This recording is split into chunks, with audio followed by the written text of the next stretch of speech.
Hello, good evening, everybody. Welcome, welcome. Uh, let's see. How's everybody doing tonight? We're back with the boys, and we're back in Cyberpunk. Howdy, folks. Cyberpunk's inside you. um, Let me put on some music in the background. Is Nick's health accurate right now? I believe so. Oh Because yeah, because we fought the fucking animatronics and it punched me. yeah. All right. So it's been. I don't remember when the last time we played was. Had to have Fucking been. February, I think. Yeah, it sounds about right. I guess so. Um, yeah. So since it's been a while, I'm gonna do a quick recap of everything that's happened so far. Quick, quote unquote. It's gonna be a bit of a recap. I didn't set the slide. No, this slideshow is just like this ambient cyberpunk um, uh, thing. We're gonna go into the recap right now, and then that's where um, the special pictures that I prepared for this is. Um, we'll start here. Um, so, our story starts in Silicon Valley in the year 2052, in a city overtaken by corporations, an epicenter of technological development and manufacturing. Wait, let me get my mic a little closer. Can everybody hear me okay? Yeah. Yes. All right. As we get further away from San Francisco, things look bleak for anybody who isn't a corporation or working for one. Kane had just finished retrieving a hard drive full of encrypted information. However, the contact that was supposed to pay him ghosted him, leaving him in the middle of Livermore high and dry. Improvising, Kane gets in touch with a previous contact and tries to negotiate, who introduces him to a fixer named Chaz. Now, Turtles. Turtles is wandering around San Jose looking to get a quick meal of kielbasa from a regular street vendor named Raul. Raul brings up a rumor surrounding a recent string of cyber attacks. However, Turtles ditches Raul, refusing to pay for information. Instead, he catches wind of the rumor from various people, from schoolgirls to small business owners, all complaining about a netrunner causing havoc throughout the city.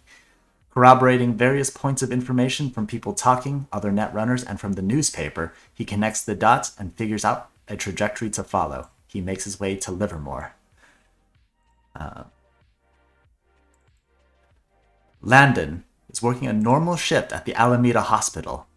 He is currently on trauma team duty, awaiting a call from dispatch. On his break, he orders some ramen from the hospital cafeteria, when suddenly he receives a call, a VIP response of two platinum card holders injured in the Pleasanton area. Kane connects to Chaz via phone, who then puts him in touch with a fellow solo to pick up his hard drive. Wait, I got a picture. He meets up with a woman who buys the data from him on behalf of Chaz. After assessing his value, the woman also informs Kane of a job involving a dangerous package delivery, but with the price tag of 500,000 eddies. Kane learns of a crate of bananas that is being intercepted, and its delivery needs to be insured. With nothing to lose, he takes the job, making his way to Pleasanton. Turtles is on his way to Livermore, managing to use his net running skills to scam his Uber driver out of a free ride. However, his scam is found out, and he is kicked out partway through the trip, leaving him stranded in Pleasanton, and nearby an active gunfight. He stumbles into some bushes. Landon drives his ambulance over to Pleasanton, lands it close to the site of the firefight, and rendezvous with some Militech soldiers in the middle of the fight who inform him of the injured soldiers further in. He's pointed to a blocked door where injured soldiers were last seen. Kane arrives on the scene and finds a guy in a bush. He meets Turtles, who is wary at first. Kane is friendly to Turtles, not meaning any harm, and the two introduce themselves to each other. Their meeting is cut short as gunfire gets closer, some hitting the shipping container near them. Turtles, in a panic, runs runs away and runs into Landon, knocking them both down. Landon introduces himself as Sunset. The three decide to work together to try to get into the housing complex area to each complete their own goals. Turtles. Do I not have my asset? Oh, right, my GM screen. Hold on. There it is.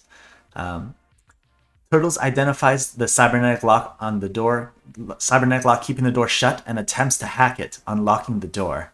They find one of the injured soldiers and move him back to the ambulance, where Kane goes into the now open complex. Kane finds a gang battling with Militech soldiers in a fierce gunfight. Let's see. I guess we can use this picture. In the commotion, shouts about a package are heard from both the gang and the soldiers. Kane lets Turtles in on his mission to secure the package, offering a cut of 2,500 Eurobucks for helping. Sunset also joins, looking for the other injured soldier. Kane also offers Sunset 250 eddies for his trouble. Entering the site, the three see a gang of two big-looking guys firing at 3 Militech soldiers across the way. Kane also picks up another gang member scouting the area for the package. They crouch behind the barricade with the soldiers. While Sunset tries to help the injured soldier, Kane and Turtles tries to deal with the gang members. Kane, with his weapons experience, easily takes down the gang members, critically injuring and incapacitating them. After taking down the gang members, the boys split up from the soldiers to try to find the package before either the gang or the soldiers.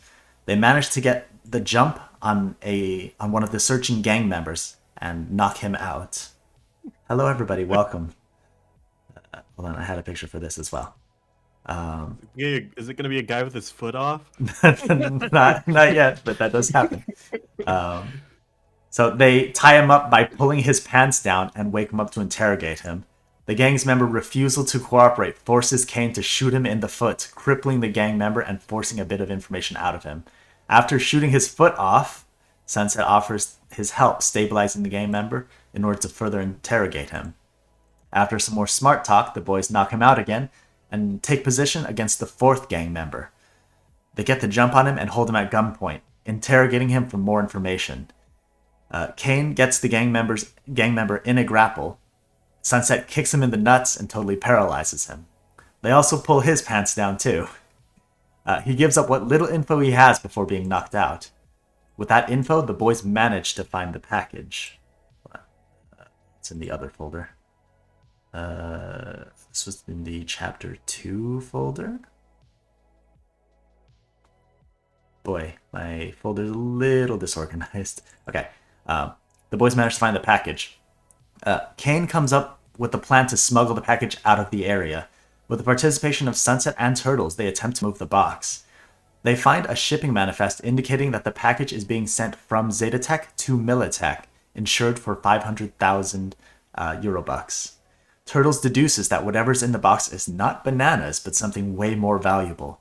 They scheme to keep the contents of the box for themselves and to try to profit from it. Under a time limit, they try to act quickly to move the box. The chaos escalates as they discuss. Ambulance arrives to take care of the injured gang members and soldiers, and they are caught by one of the Militech scouts. The soldier is willing to hear them out. He lowers his weapon and says he's willing to negotiate. Turtles and Sunset lower their weapons. Kane hesitantly lowers his weapon as well. The soldier introduces himself as Theo, a disgruntled Militech grunt who is looking out for himself. He claims to know what's in the package and is willing to help them out. He tricks the other soldiers to get out of the area and leaves the boys free to do what they want. He makes a deal with the boys to somehow pay him back for this favor at some point in the future. The scene quiets as only the boys are left in an evacuated housing zone with ambulances and military vehicles making their way out of the area.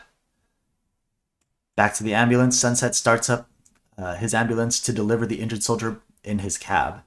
Kane and Turtles hang out in the back as well and attempt to open the box. The box has a combination of digital and physical locks, which Turtles attempts to hack into the security of the box. He locates an interface port on the box and jacks in, and finds some pretty tough security to crack. Turtles gets a little lucky in cracking through some of the locks, totally disabling the digital lock. He gets through the physical locks suspiciously easily.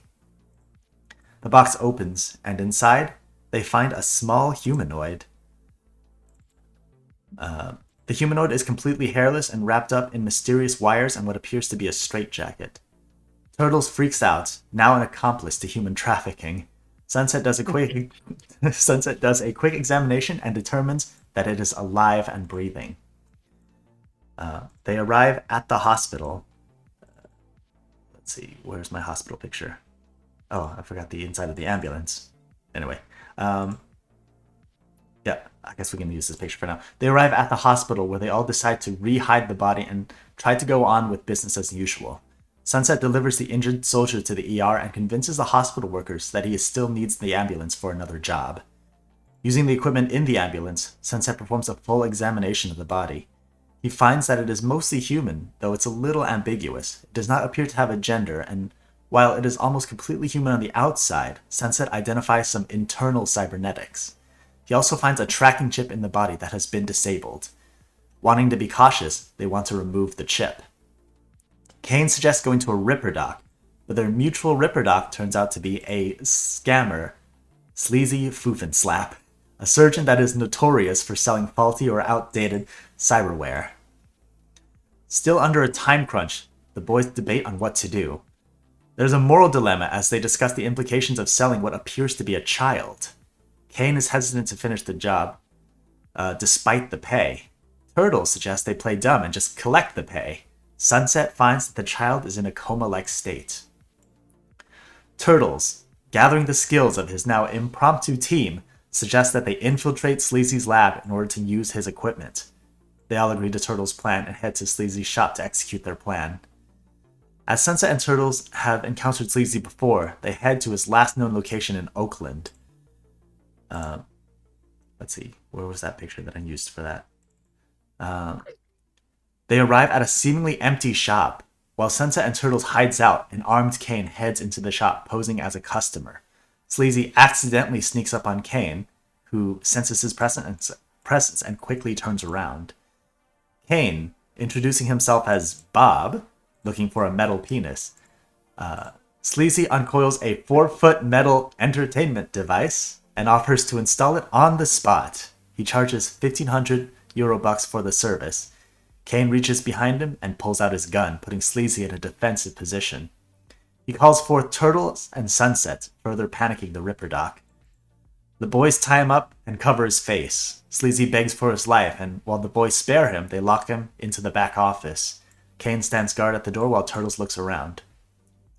Sunset gets to work cleaning the equipment and preparing for a more thorough investigation of the body that they found. He attempts to remove the tracking chip, but it is deeply integrated into the system. It is, however, damaged, so they conclude that they do not need to worry about being tracked. Sunset attempts to reawaken the body, successfully waking it up. It opens its eyes, scans around, and breathes a sigh of relief. Sunset attempts to assess the situation, asking the humanoid about itself. It struggles to think about how to respond. The first question coming out of its mouth is, "Are you Militech?" It can only speak in few words, saying things like "Militech bad" and "don't have name." Examination reveals a tattoo on the body marking the unit as 03 in a stylized barcode. It recalls that it is the third of something. It remembers that recently some people have been using it to take down small corporations. It also reveals that while it was developed by Militech, it is not a weapon, but some kind of hacking tool. Turtles connects this hacking tool with the recent string of cyber attacks throughout the city. Sunset promises to help the unit, who asks, "Please protect me," promising to take it away from Militech. The boys try to negotiate with Foofenslap, commandeering his shop for their personal use. Foofenslap, in a panic, directs the boys to Cupertino. The boys don't buy it, seeing through the obvious lie, and decide to cause grievous bodily harm. Kane swings the lead pipe like a golf club towards Foofenslap's foot, causing his foot to become pointed in the wrong direction. They gather their thoughts and plan what to do next. Kane needs to deal with Chaz, who wanted the package delivered. Sunset needs to return the hospital equipment before they get suspicious. They go back and they get Sleazy to load into the ambulance. They hold him down and anesthetize him with the plan to turn him into the authorities. While they're in Oakland, they also buy some clothes for the little unit. They disguise her in a loose jacket and wig and basic street clothes. They come up with the story. Let's see, where's that picture of Eve? There it is. They come up with the story that she is Turtle's niece. The boys name her Eve. She likes the name and seems excited about it. The boys interrogate Eve further, trying to find any information about her past.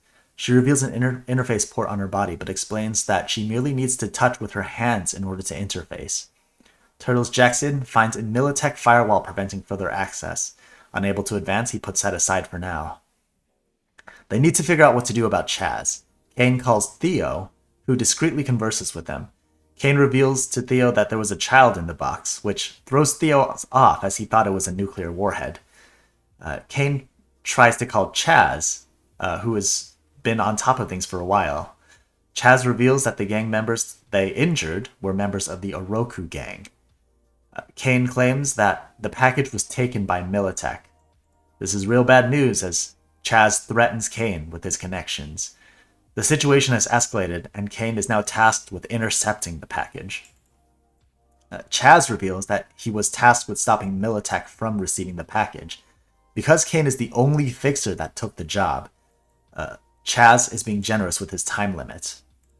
The boys are in hot water and need a plan. They conclude that they absolutely cannot give the kid to Chaz. But with that, they're out of reasonable options. In a rage, Kane punches an unconscious Slap in the head. Arriving at the hospital, Sunset presents the unconscious Slap to the EMT, but they reject him due to not having paid for the trauma service. Sunset buys more time in the ambulance. They call Theo back, who informs them that Militech is very upset about the missing package. Militech is being sent on the case to try to find the package. Theo tries to assess the boys, asking their opinion on Militech.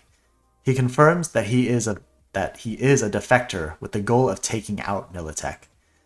His initial goal in handing the package over to the boys was to hinder Militech. In a panic, the boys pin Chaz as the primary suspect for the one who has the package, claiming that they left the package with him. Theo, confused, hangs up. Surrounded on all sides, the boys need somewhere safe to spend the night. Choosing to spend the night in Alameda close to Sunset's workplace, they settle for a nearby Hotel Marriott. Sunset splits up to take Slap to a clinic while Turtles, Canes, and Eves checks into the hotel. They check in under the name Bob Dole. They retreat to room 405 on a higher floor overlooking the pool. They converse with Eve, who recalls that many bad people have used her to destroy things. She just wants to get away from Militech. Kane recalls the conversation he had with Chaz earlier, mentioning the Oroku gang, which Turtles knows about. The gang is a notorious mix of the Mafia and the Yakuza, and is known to have a hold on many businesses in the Silicon Valley. Turtles concludes that it should not go to the gang, and Kane decides that Militech shouldn't get it either. Meanwhile, Sunset takes Slap to a small clinic known to help the less fortunate. Dropping off Slap, Sunset conveys the story of what supposedly happened to Slap, claiming he was found like this, and that he needs to be turned into the authorities. Sunset clocks out for the night at his job and reunites with the others. At the hotel, the boys now discuss their next step. With no apparent options and an ethical dilemma on their hands, they unanimously decide to keep and protect Eve. They formulate a plan to get themselves out of this situation. Where did I put the hotel picture? Wow, I forgot how much we did. We haven't even gotten to the news station yet. Yeah.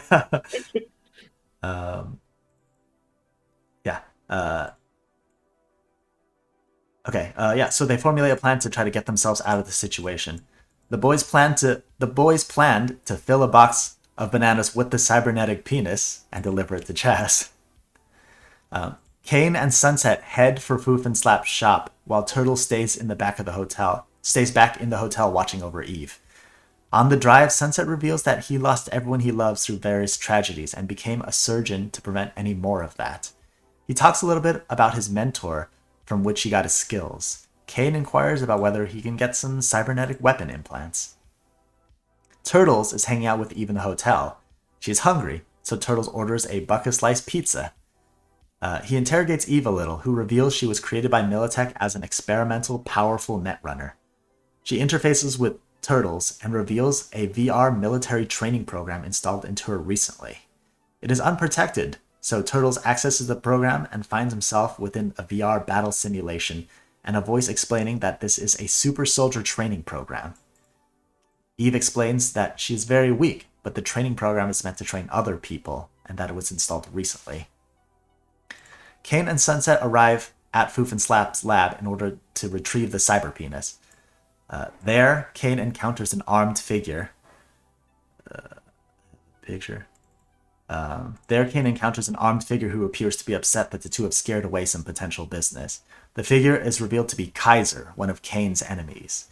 Kaiser was supposed to meet someone here for a deal. Kaiser and Kane have a stare down, and Kaiser decides to de-escalate. Kaiser reveals that he was also after the box of bananas. However, Kane redirects and puts the blame on Militech for capturing the package, and also distracts him with the cyber penis. Kaiser negotiates with Kane, willing to offer whatever Chaz is offering, plus calling off his gang's attack. Kane agrees, if only to get Kaiser off his back temporarily. Sunset searches the shop and finds Sleazy Foof and Slap's customer list and takes it with him. Kane gathers some of the still usable cyberware from the shop to try to sell later. Back at the hotel, Turtles enjoys the pizza with Eve. Sunset and Kane arrive back to the hotel where Turtles and Eve have just finished their meal. Sunset takes a moment to help Eve clean up. Finally, with a moment to sit down and talk, the boys introduce themselves formally to Eve. Sunset, Kane, Turtles, names of good people, Eve declares. Now energized, she takes the chance to demonstrate her abilities. She offers to turn off the hotel network's firewall.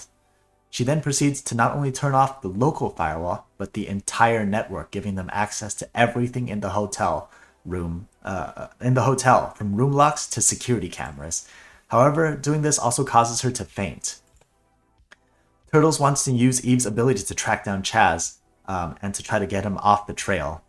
The boys retire for the night, sleeping in the safety of their hotel room. Before going to sleep, Turtles interfaces with Eve and runs a diagnostic program, finding a mysterious meter currently at 20. The next day, Turtles wakes up to the sound of a TV. Eve sits on the edge of the bed, watching a news report covering the string of cyber attacks.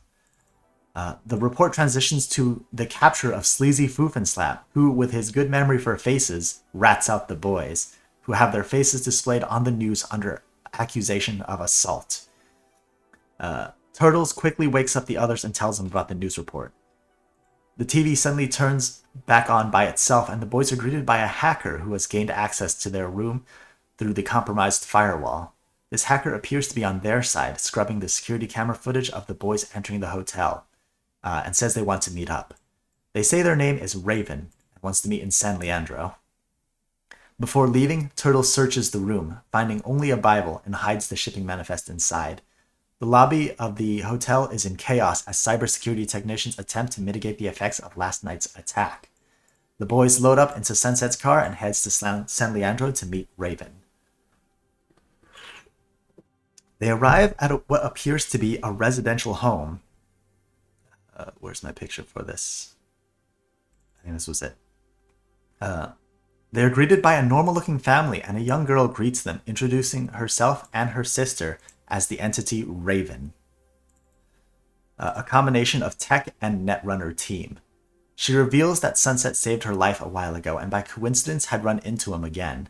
At the moment, she is a low-level netrunner doing it as a hobby. She offers her help towards the boys' goals. The boys, still deliberating on what to do. The boys are still deliberating on what to do. Kane and Turtles go back and forth between selling Eve or just plotting to steal the money from her buyers. Eve reveals that she has the power to potentially take down Militech. Kane suggests using Eve to clear their names. They decide that the first point of attack will be the news station that broadcasts their images. They also task Raven with finding information about the Oroku Gang and Chaz. The boys head to the news station to enact their plan. Turtles locates an access port outside the building and attempts to net run through the building's net architecture. Turtles lies unconscious in Kane's arm while he net runs. Sunset keeps a watch out while this happens.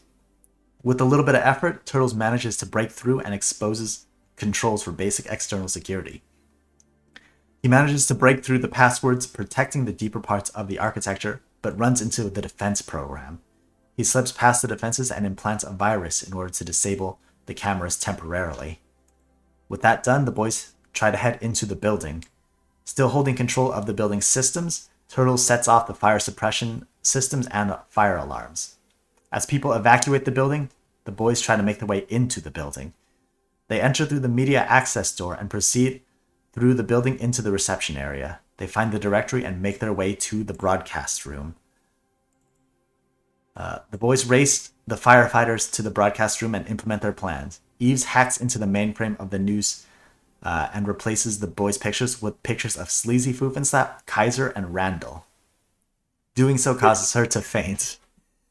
At that moment, the firefighters burst into the room and catch the boys. However, they manage to sell the excuse that they are helping an unconscious little girl and escape the building with no suspicion. Turtles checks Eve's diagnostics again and finds it is now at 18. As they load up in the car and drive away from the scene, Raven calls them. She informs them that she found an Oroku Gang front business with recent activity. First, they return to Raven's house to let Eve rest. They take a moment to talk with Raven and learn a little bit more about her. Let's see. Where was the... Oh, I guess I didn't make a picture for that. That's okay. I'll just use this one. They take a moment to talk with Raven and learn a little bit more about her. She owes a life debt to Sunset and so is doing her best to help him now. She offers to make Turtles a set of virtuality goggles styled after a turtle. Leaving Eve in the care of Raven, the boys head out again to investigate the lead that Raven found earlier. She also hands Turtles his new virtuality helmet. They arrive at Sunnyvale, arriving at a seemingly abandoned restaurant. With little hesitation, they enter the restaurant, finding little evidence of apparent activity. Inside, it is dark, barely lit by a blacklight and neon paint. The power is still running, but a layer of dust blankets everything, suggesting that there hasn't been activity for a long time. The arcade machines give off ominous blips that echo through the empty darkness. The 4 animatronics on the stage stand eerily dilapidated as the entire place is in disrepair. Sunset inspects the animatronics, but finds they haven't moved in a long time. However, they still appear to be powered as indicator lights are still lit. That'll do. Sunset further investigates and finds a locked staff-only door. He accidentally trips the security system, locking them all inside. Kane manages to pick the lock of the staff-only door and finds the security office. Turtles jacks into the system and gains access to the security cameras. He finds Sunset and Kane in the arcade playing on the machines. The entrance with the doors shuttered closed, the lounge camera disabled, the 3 animatronics still standing on the stage in a broken state, but still finds nobody else in the building besides themselves. Checking the lounge area, it seems like all the lights have broken and in the darkness lies some putrid gore. Whatever happened here happened a while ago, but it's hard to tell exactly what happened. Turtles rejoins them while still jacked in. While looking for a light, Kane hears the sound of movement. He fires a shot out behind him and realizes the animatronics have started moving on the stage, doing their pre-programmed dance. The crackled and corrupted singing drowns out other noise and makes it hard to detect possible danger. Kane realizes that when they came in, there were 4 robots on stage, and now there are only 2. One of the animatronics charges the group, but Sunset is able to dive out of the way at the last second, causing the machine to crash into the darkness.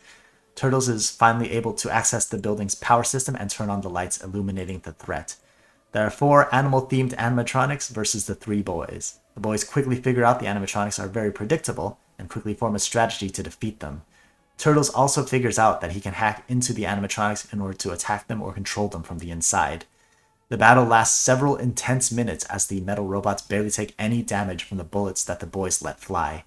Miraculously, the boys come out of the battle mostly unscathed, and Turtles is able to disable the security system. As the battle concludes, the boys hear the sound of a window breaking from the back of the pizzeria. Rushing to the back room, it seems like somebody just broke out of the building, as the glass is found on the outside of the building. They try to look around, but at this point it's become too dark, and whoever it was has already escaped. Investigating the security system, Turtles manages to find a file detailing the activities of the Oroku gang, who was indeed using the pizzeria as a front project, and that they were using the animatronics to test their super soldier training program. Turtles connects this with the super soldier training program that was found in Eve, and speculates that the Oroku gang might know about the training program and was trying to gain access to it themselves. Concluding their time here, the boys head back to Raven's house to discuss what they have learned and what to do next. Unfortunately, they have uncovered very little towards their goals, and the boys just go to sleep, not looking forward to the next day. With the prospect of trying to take down Zetatech, Militech, and any of the various gangs after them, the boys do not find it easy to rest. And that's the story so far. Wow. That was actually pretty riveting. Yeah, and so I included all the important details that you guys should remember. But if you need to remember them, I can remind you. Okay. So yeah, do you guys want to get any clarification or discuss anything before we actually start? We didn't settle on what we were gonna do next, right? Did we? Nope. No. Okay. What is a good option as far as what we could do next? Well, why don't we figure that out as we begin the game for today? Okay. So everybody, check your character sheets. Make sure your luck is back at max, because it should be maxed out at the beginning of each session.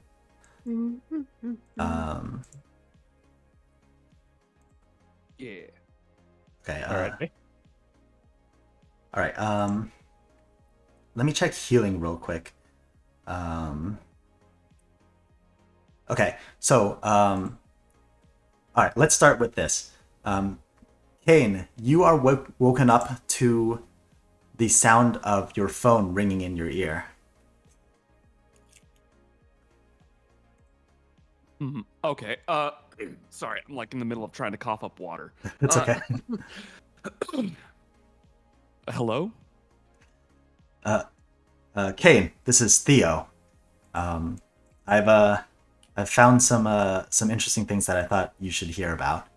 Oh fuck! Of course it's you. Okay. Yeah, I'm happy to hear from you, man. Go ahead and fucking just tell me what it is. Okay, so the recent string of cyber attacks. Yeah. So there was another sighting recently, somewhere in San Francisco, yeah.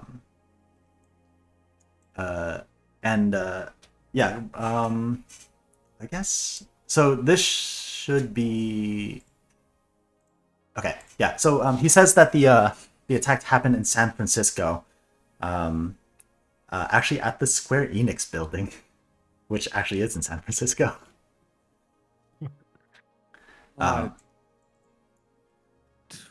Okay. Do you have any additional details? Can you tell me? Yeah. Does it line up with all the other attacks, or do you have anything you can give me, Theo? Yeah. It seems like it has a very similar attack signature as to the ones that went down in the Marriott Hotel and the news building recently. Also, when I went to investigate, I saw what looked like, I don't know, this is gonna sound crazy, but it kind of looked like a ghost. I'm not sure. It was like a little humanoid figure. Little humanoid. Kane, you told me earlier that there was a little human in the box that you gave to Chaz, right? Yeah. Okay. Yeah, like 4 feet tall, maybe 4'5", pale. Yeah, that's what I saw. A little like a bald human figure, um, and yeah, it looked like they were kind of like roaming around in that Square Enix building. Not sure what that was about, but I can't really look into it without raising a lot more suspicion. And if this is what was in the package, I don't want Militech getting it. So, do you think maybe you can check it out? Yeah, of course, man. Here, do me a favor. Um, I'll handle it. And if I see anything that's out of the ordinary or suspicious, I'll reach out to you first. Sound good, Theo? Okay, yeah. Okay, I gotta get to work. Yeah, just let me know if anything comes up. Okay, yeah, I will. Yeah. Yeah. Fuck. All right. Yeah. So what do? Do you want to wake up the other boys and alert them, or? Oh, yeah, I'm shaking both boys awake. 10 more minutes. No, make that 15. God damn it, both of you. I told. So, you remember, does the name Theo ring a bell, boys? Militech. Yeah, the guy that I wanted to kill, but you guys were like, oh no, you shouldn't kill everyone you see, he might be a friend, and then you were like, let's go ahead and let him live. And he just called me because he got a call of a 4'5" little ghost-looking gremlin committing crimes. Do you want to guess who he's talking about? It's not our 4-foot tall ghost looking gremlin, is it? It's our 4-foot tall ghost-looking gremlin. Wait, no, that can't be right. Is our 4-foot tall ghost looking gremlin here? You do spot Eve in there, like sleeping on the floor near you. Is she awake? Oh, sleeping. Okay. Yeah. Wait, if she's over there. And we're here. Who's driving the bus? Well, now now my brain's a little spinny. So Theo called and he said that there was something that looked like a small child committing. I don't know if he said committing crime or what. I'm going to be honest. I barely pay this dude the time of day. He's annoying every time he calls me. But he said they were like doing something at the Square-Enix building in San Francisco. What was it that happened? I genuinely can't remember what place it happened. It was a cyber attack, kind of like what happened at the news building and the Marriott. Okay, so and that just includes like all the power going out? Yeah. Or okay. So you should remember that the Marriott and the news building were caused by Eve. Okay. But you were right, Turtles, in that you have not been to San Francisco yet. What are your thoughts, Sunset?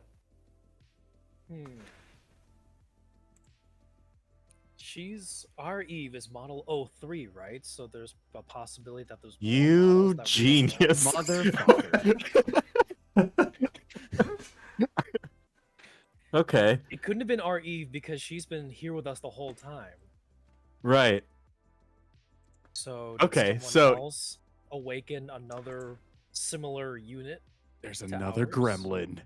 Okay, yeah. So someone else has a or yeah. Insane.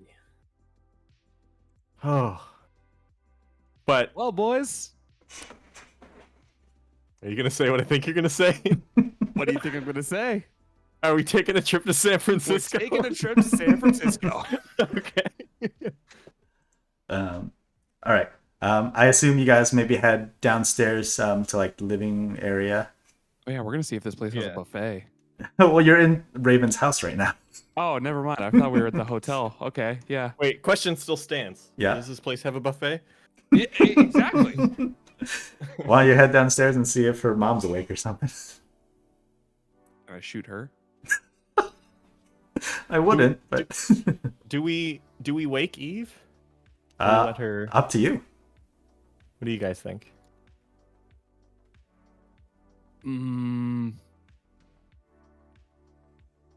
it is easier just to carry her little body. There's less questions that'll be asked. Maybe she knows if there are more models. Like, or I guess there are if she's 3. Here's a theory: But- are the models connected somehow? Oh, God damn it. You're on fire. Can they like sense each other when they're nearby or far away? or- Oh, okay. Yeah, let's wake that little demon up. What if Alright. there's like tens or hundreds of them and they're like Pokemon? Gotta We catch gotta 'em collect them all. That's how we take down Militech. We just have an army of gremlins. Alright, Talk about child labor. Okay. you wake up, Eve. Yeah. Yeah. All right. She wakes up and she seems to have had a restful sleep. Hey, Eve, I have a question for you. Hmm. Do you have any brothers or sisters? Yes. How many? 2 that I know of. Okay. Here's Are a they? Here's Oh, a yeah, more go ahead. specific question: can you tell if they're nearby? No, I cannot sense them like that. But I would What do you know recognize about them? I know of the ones that came before me, and I would recognize them. Is there a way for you to track them at all? The tracking chip inside me was disabled. I think whoever has the other ones also disabled the tracking chip in theirs. Okay. Well, listen, Eve. Last night there was an attack at a headquarters of some sort of like what we did at the news station at the hotel. If we were to take you there, is there any sort of like signature or anything that they left that you'd be able to find? Maybe. Ooh, that's risky. Do we go on a maybe? I mean, we're probably gonna go anyway. I mean, we already got news that there's another little gremlin up there. But it is a So what would big they want at the city. Square-Enix building? I heard they have some servers that are pretty sturdy. Okay, yeah, that's actually a good point. I don't know what you could do with that, but yeah, okay. All right. So we've got a little bit of a game plan. All right. All right. All right. As you head downstairs, you see Raven. You see Raven and her family is already up, and they're watching TV. Oops.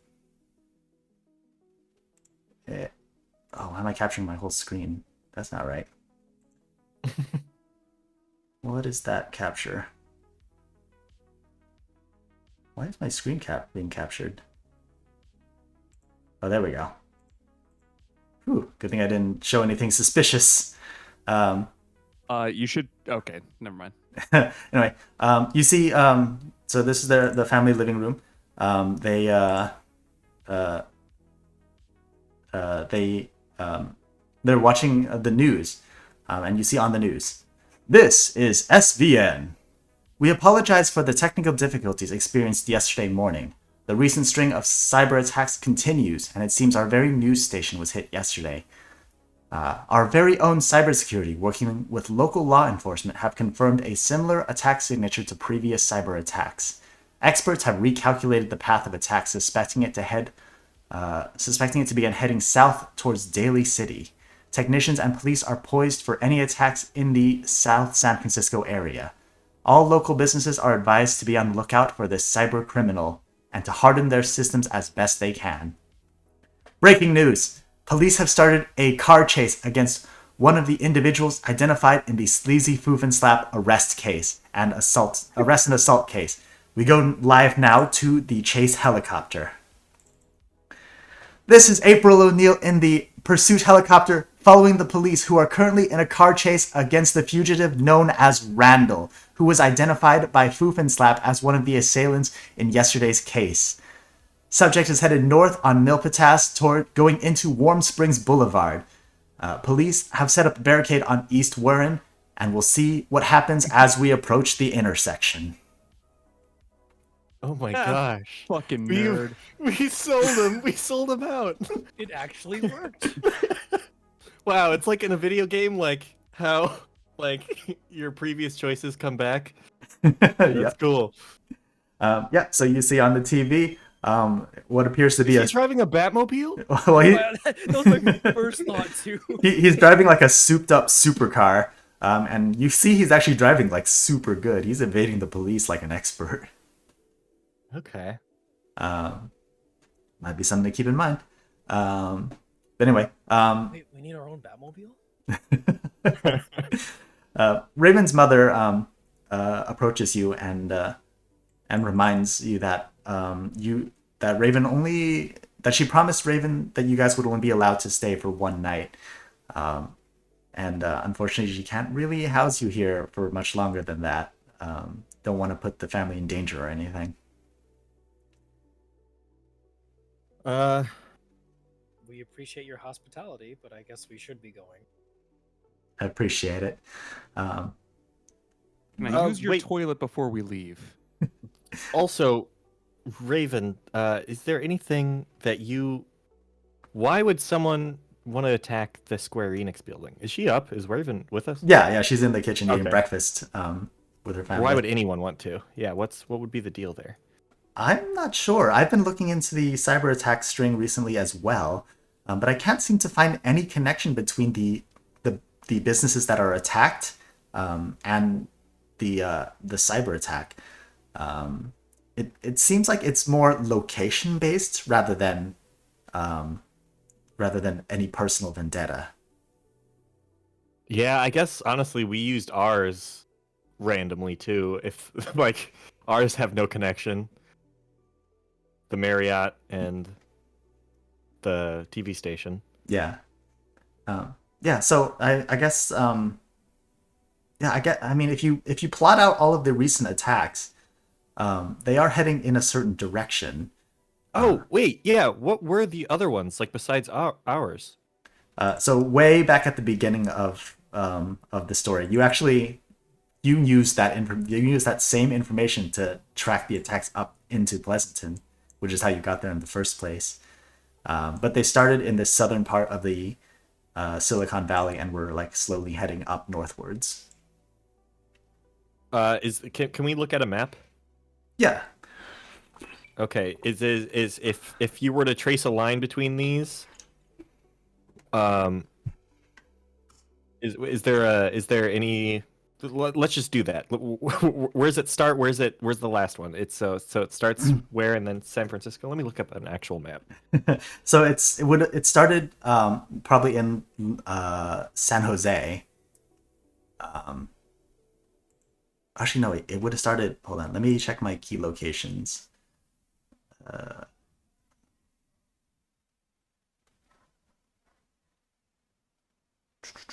Oh, it would have started actually in Cupertino, and then turned towards San Jose, and then started heading up towards Fremont, and then you calculated that it was headed towards Pleasanton, which is where the story got started.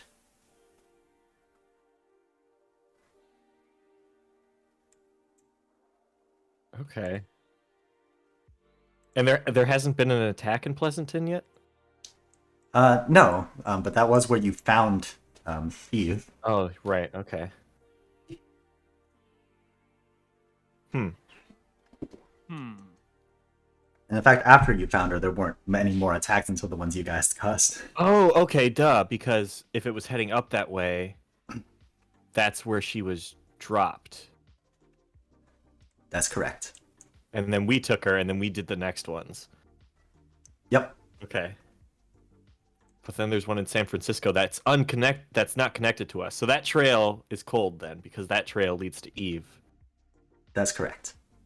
Wow. Okay. So I guess we just go to Square-Enix. All Or right. it's up to you guys. What do you think?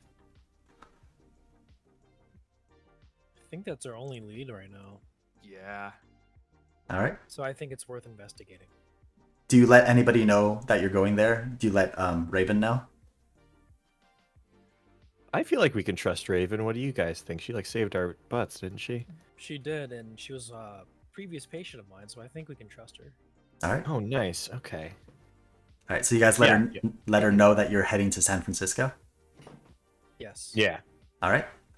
She says, "I got it. I'll keep an eye out for you guys. I'll call you if I found any information that arises. We appreciate that, Raven. Thank you. Best of luck to you guys. And to Thank as you. well. Thanks for the goggles. Use them well." All right. And with that, you exit the house. All right. Do you guys want to head just straight to San Francisco? I think you're in San Leandro right now, so it's not too far. Do we have to resupply on like ammo or anything? I think you guys are actually good on ammo so far. I don't remember if you guys have been properly deducting ammo as you use it. I have, but we have so many. Yeah. Nick has hundreds of bullets. Okay. Yeah. Then yeah. Yeah, so you should be fine for now. All right, so I guess you guys head to San Francisco. Sounds good. Road trip. All right, it's actually a pretty short trip from San Leandro to San Francisco. Upon arriving, you see the big old black and white glass building with the Square-Enix logo on it. Oh shoot! We didn't even think about a plan. Like, what are we gonna do? When we... I mean, We let's just be drove honest. here without a plan. Do we ever have a plan? I mean, Somebody want to do like maybe a perception check or something? leave that one to you, Turtles. You're the one who initially came up with this idea. Oh brother. Okay. But I do enjoy finality fantasized 14.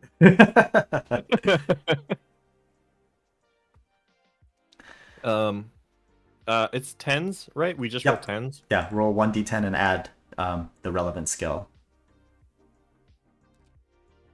It's a 3. What is that? It's a Oh, 30. yeah, you rolled a percentage Oh, dice, but that would be a 3. Oh, okay, my bad. How do I change that from percentage? There should be just a d10 dice rather than d10 percentage. Oh, okay, let me fix that.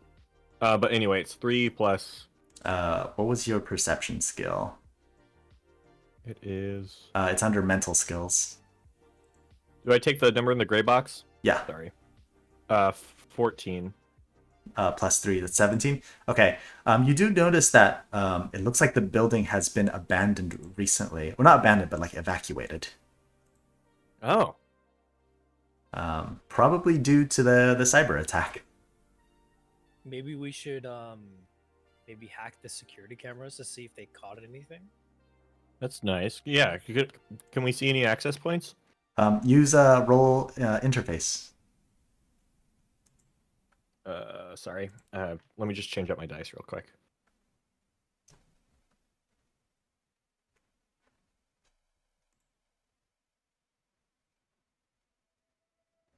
Wait, I don't.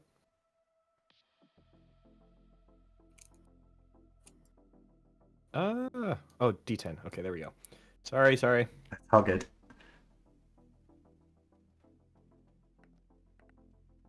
Oh Ooh. no. All right. Can I try? Yeah. Yeah. For you, instead of interface, it would just be perception. D10? Yep. Oh. That's okay. Plus, I think your perception is 10. So that would be 14.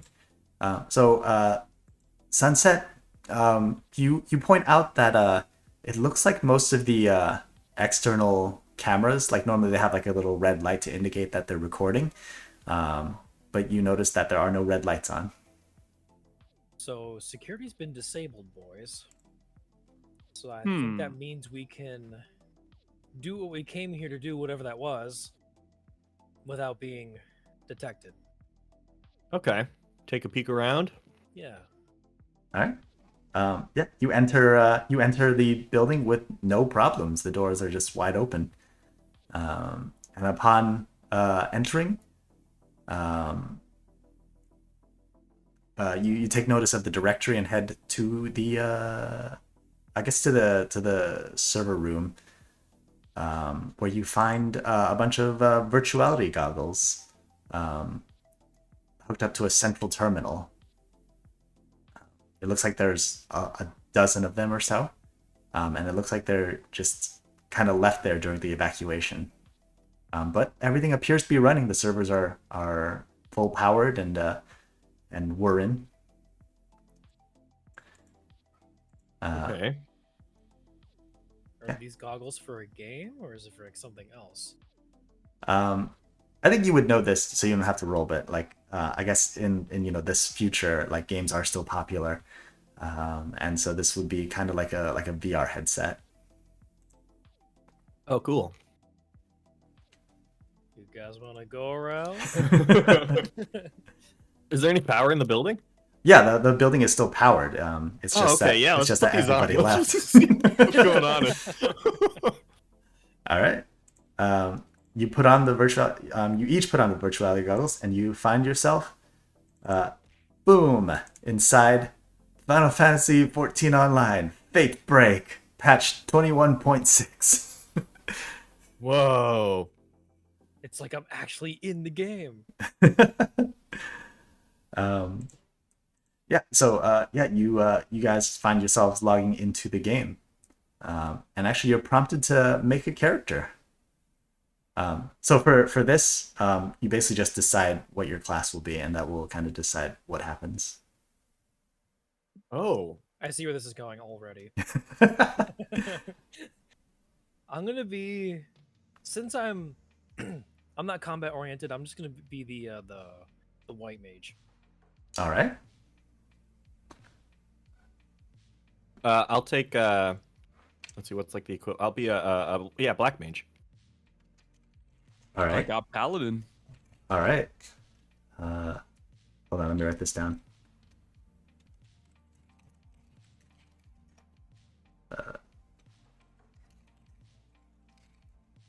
All right.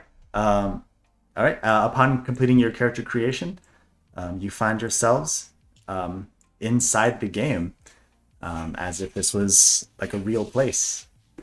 You can walk around, but it seems like there's nobody else logged into the game right now. Whoa, wait.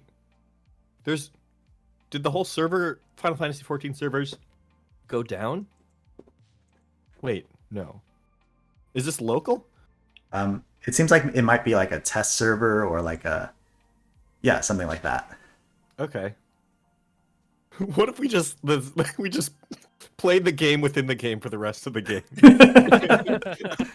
And like when we take off our virtual reality goggles, we're just at gunpoint by the police. Yeah. All right. So you guys are inside the game, and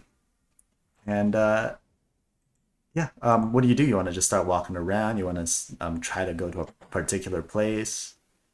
I put a headset on Eve. Okay. Eve joins you inside the game as well, and actually with her advanced net running skill, she adapts very quickly. And let's see, you each took one of the roles. Let's see, Wes is healer, Brandon is DPS, and Nick is tank. So I guess Eve. Eve is a little unfamiliar with video games since she's never really played them before, and she asked for your guys' help with character creation.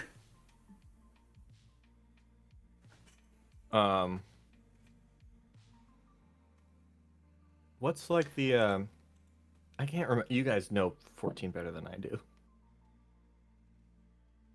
Well, I guess you choose your race and then your class, and then you're good to go. Okay. Well, which class should I pick? Let's see. Our composition is already tank healer DPS, so I guess we'll have Eve as another DPS. All right. Do you want her close range DPS or range DPS, magic DPS? Since Turtles is already long range DPS, we'll have Eve be close range. All right. You already choose her race. Lalafell. Yes. Yes. I guess we'll have her be Dragoon then. Or This is adorable. Samurai, maybe. We'll do Dragoon just for the Final Fantasy-ness. All right.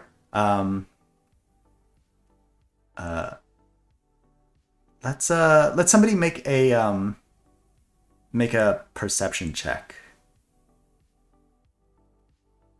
I guess I'll do it. Oh, yours. D10. Yeah. Yeah. Ooh. Nice. All right. With that perception check, you do maybe spot somebody kind of spying on you in the server as well. Wait, he spots a person physically? Yeah. Like there's somebody else in here with you, but you don't know who it is yet. What do you do? Do you want to try to get the sneak on him? You want to call out to him? What's our?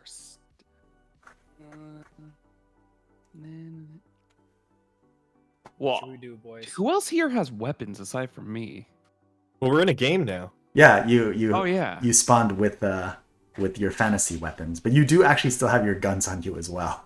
In the game? Yep. It's like, Oh my can I God. be a paladin and pull out a fucking like SMG? I'm a healer, but I'm a healer with a Glock.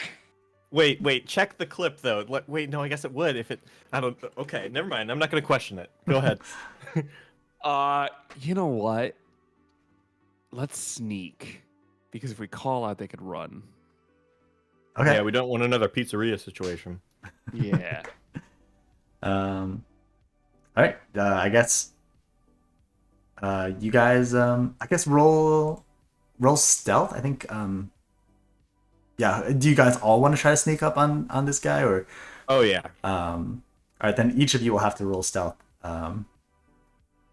It should be under your body skills. Body. First column of skills Uh-oh. under physical skills. Uh-oh. Oh my gosh, I got a 1 again. This is gonna be a bad All night. right, roll again for your fumble. This is what you get for making fun of me during Mario Party.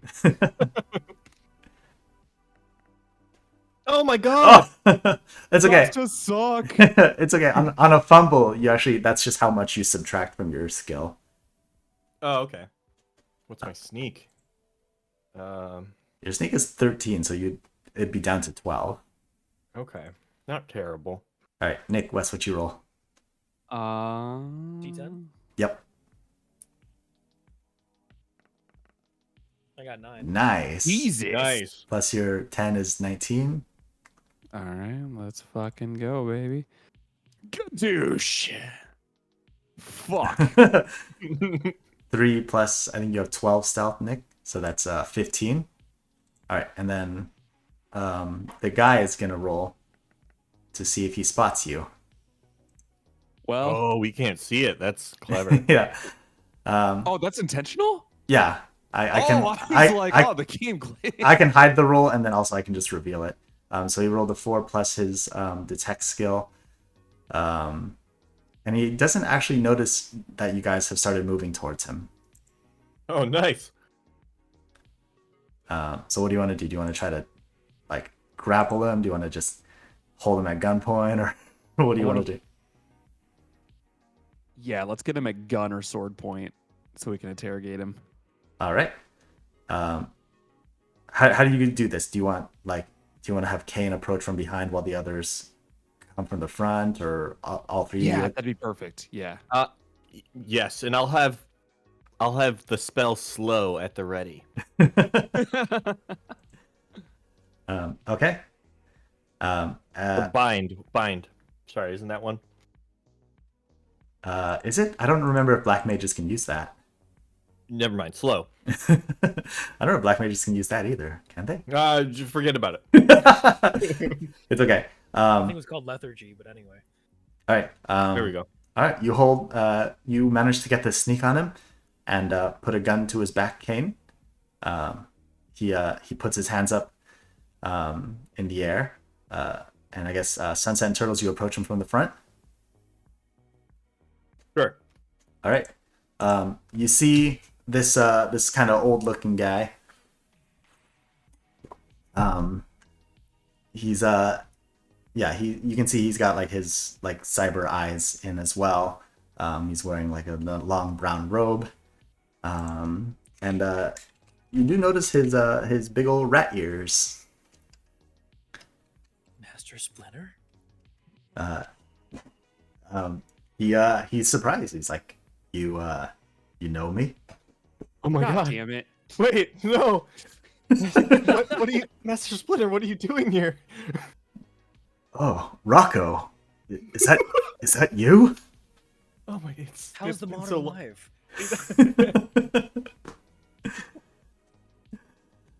If we were, I'm so caught off guard. We were investigating one of these net running attacks. Yes, I've heard about these. I've been trying to investigate them myself. Unfortunately, Did you investigate whoever made your hair like that? unfortunately, it was Lady Time that made my hair like this. Oh, Master Splinter, I'm sorry. I'm sorry about your hair. Uh, I came here recently, but whoever attacked this place caused me to become trapped in here. Whoa. Did Wait, you, get you a like look at can't. the asylum? What was that? Yeah, that's a more important question. Go ahead. Did you get a look of the get a good look of the silent? No, it just kind of like came out of nowhere, like a flash of lightning. Wait, so what do you mean you're stuck here? I can't jack out, and I can't figure out why. Where are you in the physical world? I'm unsure. Oh no. Sounds like he's been kidnapped. Sounds like we're about to. Oh, God damn it. Well, we gotta help him. He raised me. Master Splinter, if you let's say you stub your toe, are you feeling that right now? Like, would you feel that pain? I think so. This VR environment is quite real. God But damn it. you take damage here, it will indeed hurt.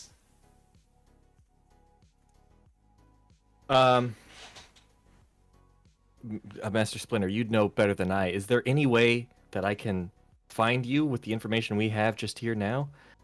I suspect that there might be a way to jack out if we head further in and complete the dungeon. Oh. I love the sound of that. Fear not, I shall join your party. Oh my god, this is amazing. Splinter joins the party, and he is a monk. Okay. All right. Yeah, I guess we should begin our mission to get out of here and to find whatever's causing all this. Where should Are we we- begin looking? Yeah. Where's the dungeon you speak of? He pulls up the dungeon queue, and it like pops right away. Oh, right. Oh no, is it only 4?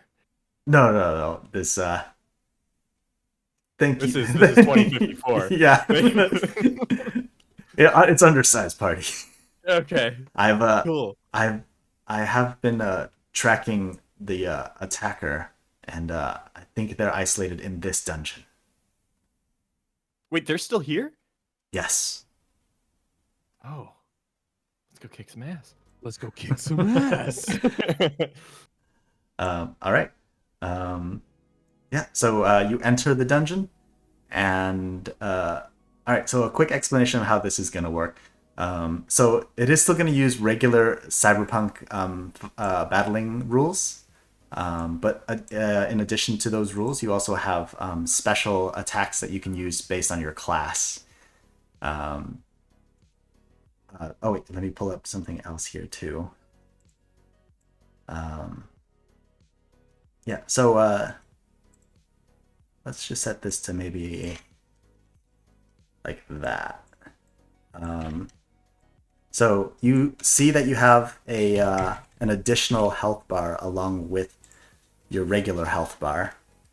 Well, not regular health bar. You can't see your own health per se, but you do see a visible health bar, and this is separate from your real health. And so basically you have RPG health and you have real health. Whoops, messed that up. Whoa, the implications of this are scary. Hold on, I need to duplicate. So what happens to Master Splinter when he reaches 0? Hold on. He dies in real life. Oh, you die in the game. Oops. Die for real.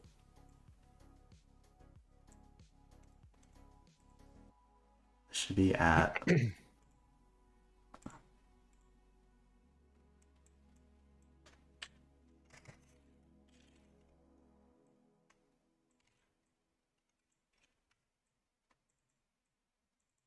Okay. There we go. Okay. Yeah, so you have your secondary HP bar. So basically, as long as you have in-game HP, you'll be able to use your special in-game skills. But if they reach 0, then you'll need to be revived. And also, after you reach 0, if you continue taking damage, you'll take damage to your real HP. Ooh, okay. So Wes, you're a white mage. So along with all of your other Cyberpunk actions, you can take one action to perform a heal, which will just restore a percentage of the virtual HP bar. Okay. And then you can also use a 3-action move in order to revive somebody if their virtual HP goes to 0. Okay. But that won't work for if somebody's real HP goes to 0. Turtles as Black Mage, aside from using your gun, I don't remember. Do you still have a gun? I think I might have a handgun. Yes, I have a handgun with 20 bullets in it, but I mostly use net running. Okay. Yeah, so you'll be able to use your net running actions as well, because this is technically inside the net. Oh, I forgot to mention, everybody has like a basic RPG attack skill that does 1d6, but as DPS, your attack skill does 2d6. Okay. And then Kane as Paladin, you can take one action to mitigate a direct hit and reduce the damage that's taken. And then you can also use one action to taunt the enemies and force them to attack you. Ooh. Okay, and then Eve and Splinter will serve as supports, so they're going to have skills that will help buff your guys' attacks or weaken the enemies. Cool. Okay, let me pull up the map here. Bring it on.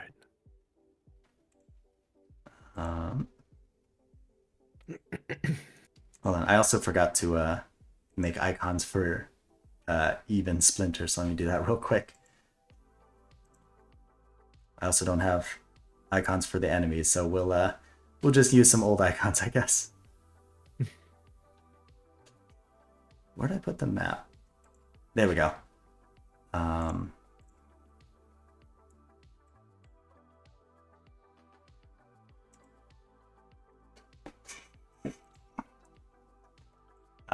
Okay. Well, I guess while I'm doing this in the background, you guys can formulate your plan or try to figure something out.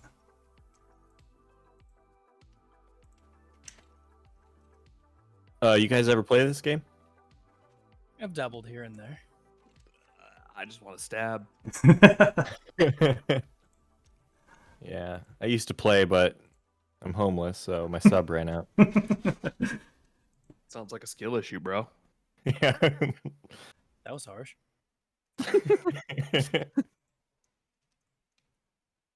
I got too busy with work, so I wasn't able to keep up my sub either. Oh, that makes sense. So it's person we're looking for is at the end of the dungeon. We don't know how long the dungeon is. We also But don't know necessarily if they're an enemy. They're just What is an Master Eve. Splinter doing in the game anyway? why is his name Master Splinter? he said earlier that he was also investigating the cyber attacks, which is how he followed it here and then got trapped Listen. here. Master Splinter taught me everything I know about net running. He knows what he's doing. I trust him with my life. You trust him as much as he trusted his barber? Listen, man, he's real sensitive about it. I mean, his barber didn't make him bald. It was Is like that you said, said the it was ravages of age. time. yeah? Just you wait, Kane. It's right around the corner. Do we have access to the internet even though we're in the game right now? Not the wide internet. It's like an isolated zone. What were you gonna do? I was gonna pull up a picture of a long forgotten creature named Ludicolo and compare Ludicolo's head to Master Splinter's head. Would give him that like lily pad sombrero? He's already 3/4 of the way there.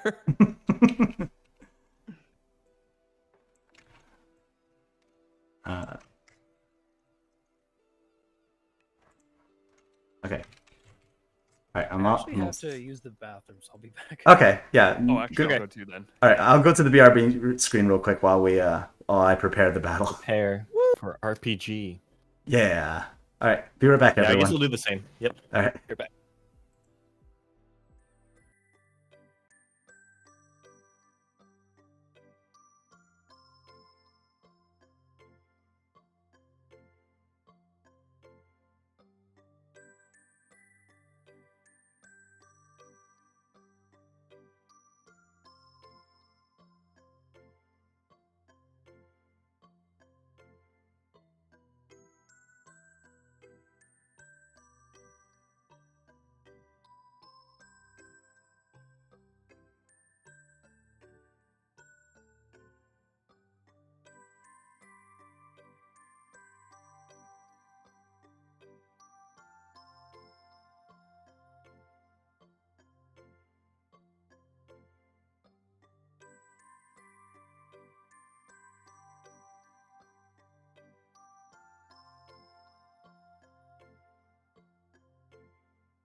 We're back. Hello. Welcome, welcome. Welcome back, everybody. I have the battlefield set up, and we're ready to go. Yeah. So you arrive in the dungeon at the first floor, and you encounter 3 enemies. I'm just using the enemies from last session's thing because I didn't have time to make one. But imagine they're just like dodos or whatever. Okay. Everybody roll initiative. That's a 10 as well. Yep. Big money, big money, big money. Let's go. Nice. Oh my god, guys. Yeah, I love when the shoe's on the other foot. Let's go. Okay. All right. What'd everybody get? 10. I got a 1. I got a 9. I got a rock. Don't forget to add your reflex. Oh. It should be the number in the gray box. Reflex. 1 plus 2. I've got a 3. Okay. Wait, reflex? On the very left side, it says ref under I stat. got 14. Oh, Oh, Nick, nice. you have the Kreznikov, so it actually has +2 more to your initiative. 16. What'd you get, Wes? 14, I think. All right. Hold on. Actually, no, 13. Sorry. Let me roll initiative for Splinter and Eve. Splinter's a master, so he's got this. All right, and then let me roll initiative for the enemies as well.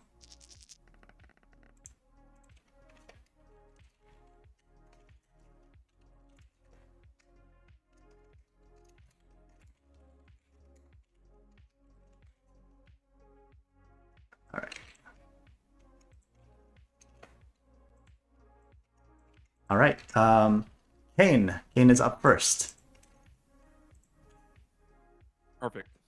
So this is just the first floor. This is going to be your chance to try out attacking or try out your RPG skills, or just basically learn the mechanics and maybe just get back into battling. So I can essentially just choose who I want to strike with my sword or use my skill on. Yeah. So remember, as a tank, you have 2 skills, which will each take 1 action. You can use a skill to mitigate incoming damage, or you can use 1 action to force the enemies to attack you. Or basically, Does it only mitigate damage for myself or the entire team? well, it would mitigate damage from an oncoming attack. Then let's do the second one, where I can force them to attack me. All And right. gain focus. Okay, so that will affect all the enemies. Yeah.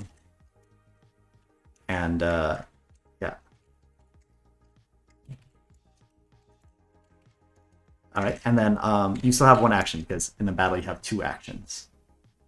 Do you want to try going up to one and hitting it, or Yeah, am I able to see the health bars for each individual enemy? no? Fuck. All right, let's just stab the one in the middle then. Okay, so actually, because you started back here, you would need an action to move. You fuck. All right, let's move. Yeah, let's move to the center of the arena. All right. And unfortunately, that's your 2 turns. Sunset, you're up. Okay.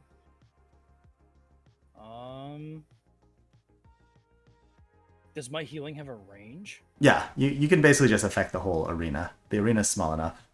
Oh, okay. Well, no one needs healing right now. I don't know if there's anything I can do. You can do your normal attack skill, like your normal RPG skill, which would be like glare or whatever, for 1d6, or you can use your gun, and that will do whatever damage your gun does. I guess I'll use my fantasy skill. All right. All right. For your fantasy skill, I'm gonna roll that you don't actually have to roll hit on that, so you just roll damage. Which one are you aiming at? See, I'm gonna aim for for the... Where did the stream go? There it is. The enemy right in front of Senna. Or... All right. Yeah, roll 1d6 for damage. I got too much constellations now in the brain. It's all good. He said D6? Yeah.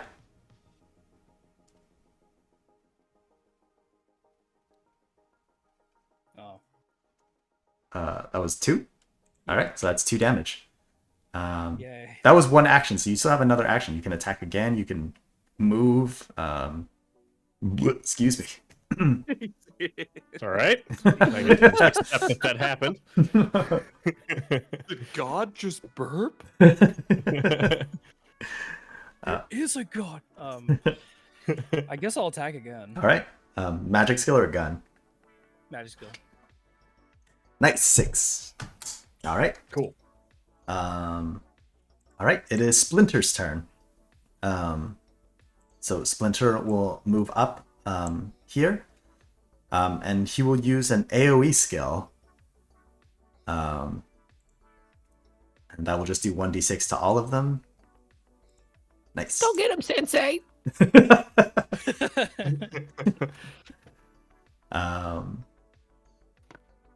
All right, and I guess might as well. Actually, I'm gonna use him to demonstrate using like a real action. Where's the rules on? He's a monk, right? Yeah.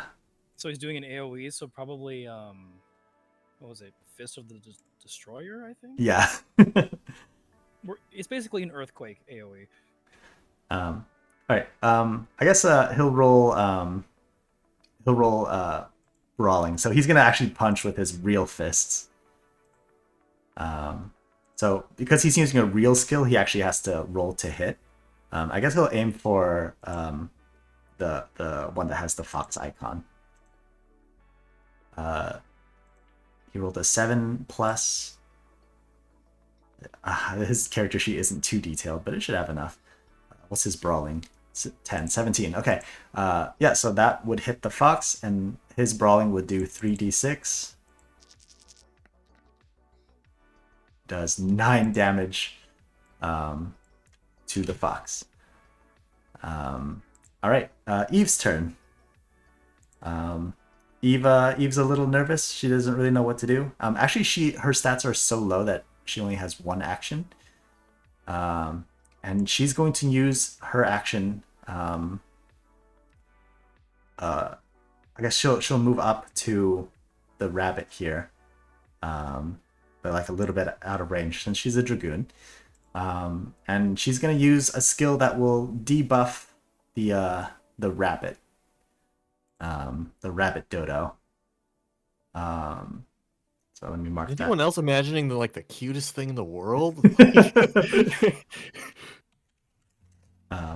Okay, so yeah, so the skill that she used on it has made it so that the rabbit will take an additional dice of damage on whoever attacks it next. Turtles, it is your turn. All right, I will cast some sort of black mage spell. Do I have any AoEs? I guess you would as black mage, yeah. You can do an AoE attack, a single attack. You can do an AoE for 1d6 to all enemies, or a single attack for 2d6 to a single enemy. Oh, you know what? Or you can use your gun. I'll focus 2d6 on the same one that Splinter attacked. He attacked all of them because he used an AoE skill. Oh, he did use AoE? Oh, then I'll do the same thing. Never mind. Okay.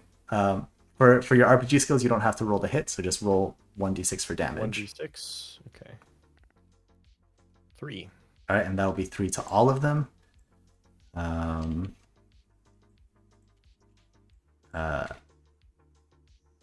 Fyra. Oh, roll 1 more for the rabbit because it has the debuff. Okay. D6? Yeah. Also a 3. All right. All right. It is the fox dodo's turn. it's going to make an attack at Splinter.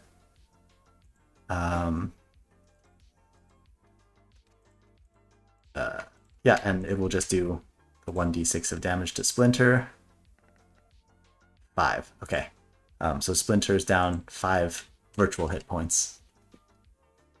Turtle's turn. It's going to attack Kane. And it's going to do the same 1d6. So it does 2 to Kane. So he's down to 48. You don't have to track this on your character sheet. I'm tracking your virtual HP. The rabbit is going to attack Eve. And it will also do a 1d6. Oof.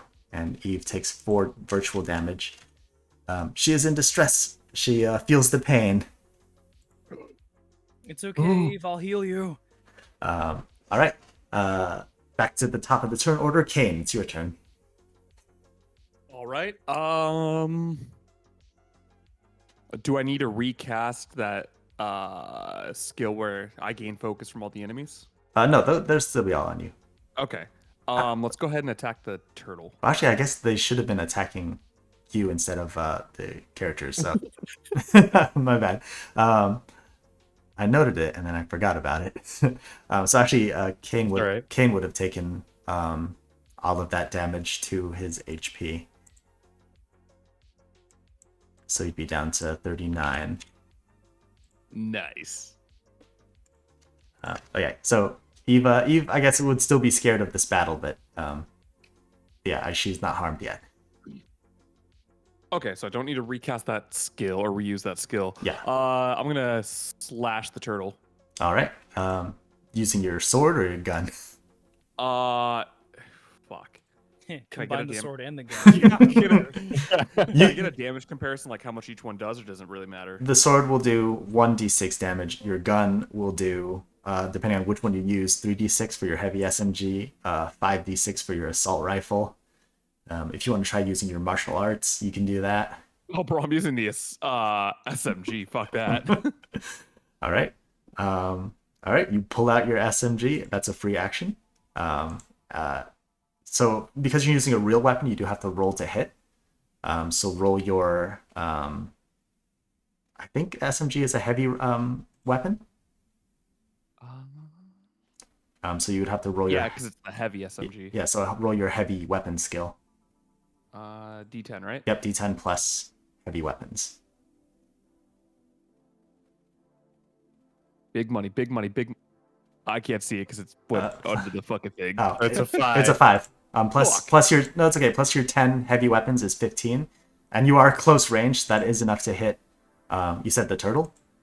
Yeah. All right, that is enough to hit. So roll 3d6. Oh, here it comes, man. And deduct the bullets from your ammo.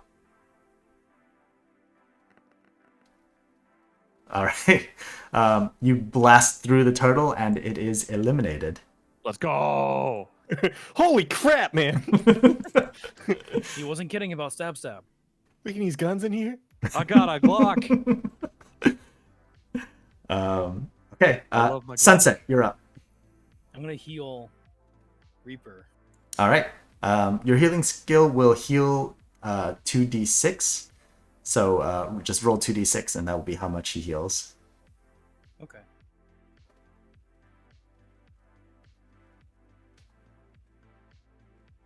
Wait. That's not. How do I make 2 of them? Just click it twice. Ah. 9. Nice. Okay. So Reaper's healed for 9. That brings him up to 48. You still have 1 action. Eve got damaged, right? Oh, no, he didn't, because it actually attacked Kane. Oh, okay. Oh, wait, Kane. Nick, did you get a second action? I don't remember. You just immediately killed No, the... I didn't. Oh, okay. Yeah, it's all good. I'll give you another attack or whatever you want to do. All right, I'll you know what? I'll attack the rabbit. Fuck it. Okay. You want to do with your... Yeah, let's do it with my heavy SM or my. Let's do my assault rifle again. Okay. So roll to hit first. Fuck. 3 plus 10 is 13. You're close enough range that will hit.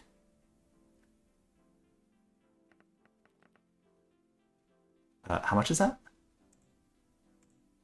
12 damage. All right, you eliminate the rabbit as well.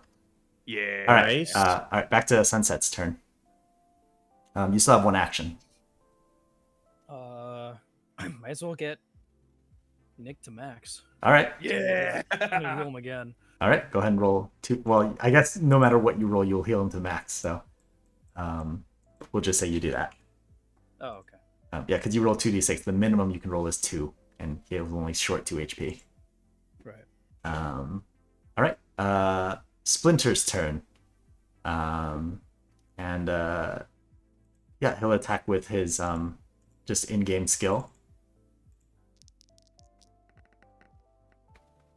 And with that, the fox dodo is eliminated as well. Yep, that's the first battle done. Woo!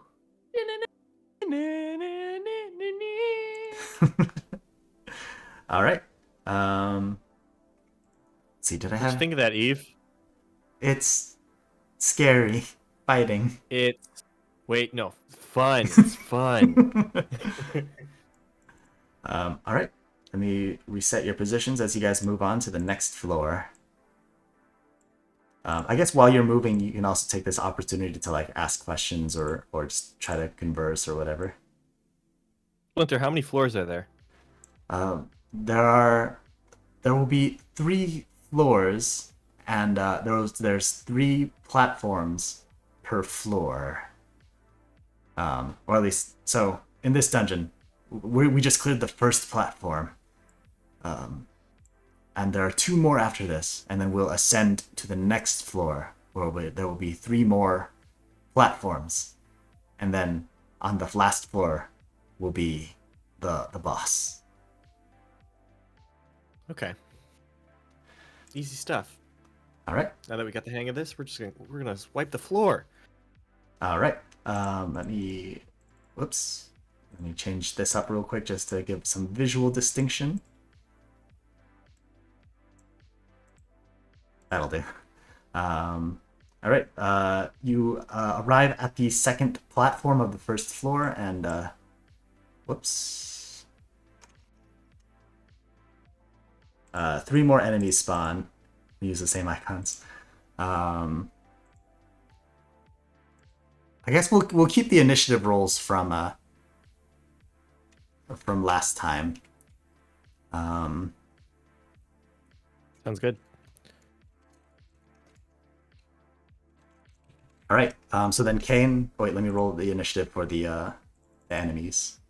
Whoops, wrong one. Okay, they were pretty low. All right. All right, Kane, you're up first again. All right, I'm gonna use my skill to hold aggro, and then I'm just gonna do the same thing I did last time and get to the center of the arena. All right. Move to the center, and you gain aggro. All right. Sunset, you're up.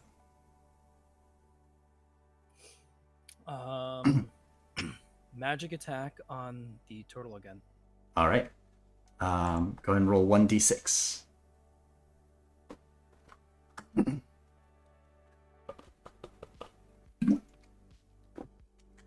Four damage. You still have one action as well. Do it again.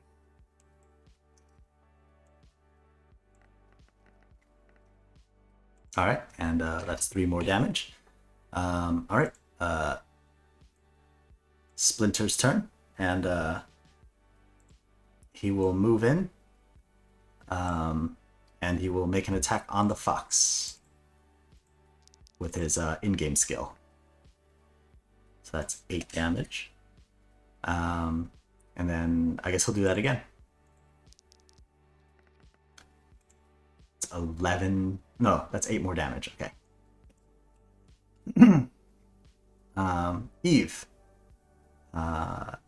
Eve will also move in maybe towards the fox as well. and try her debuff skill again. Oh no, Eve only has one action because she's so weak. So she moves up, but she doesn't have enough to do any more. Turtles, you're up. All right, I'm gonna blast the fox directly. So what? One mano a mano. D6, 2d6. 2d6, yeah. 6. Oh, 6 and 2. Okay, that's 8 more damage. Okay, you take out the fox. Woo! All right. Oh, did I get second go or no? Yeah. You have one more attack, yeah. Then Or I'll if you want to just- move or whatever. Nope, I'll just shoot the turtle with my fire power, whatever. It's ice. Okay. 5. Wait, was that 2 dice rolls? That was 2. There was a 3 and a 5. Okay, so 8 more damage. Okay. The turtle's turn. And it casts. You see a visible area of effect cone that comes out from the turtle. So he's readying an attack. The rabbit. Can I even rotate this? Oh, I can't. Okay, that's fine. That's just how it'll be. The rabbit will make an attack on Kane.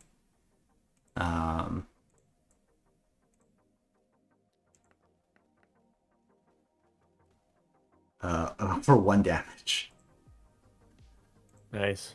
He's a tank. Yeah. All right. Back at the top of the turn order. Kane. What do you want to do? I'm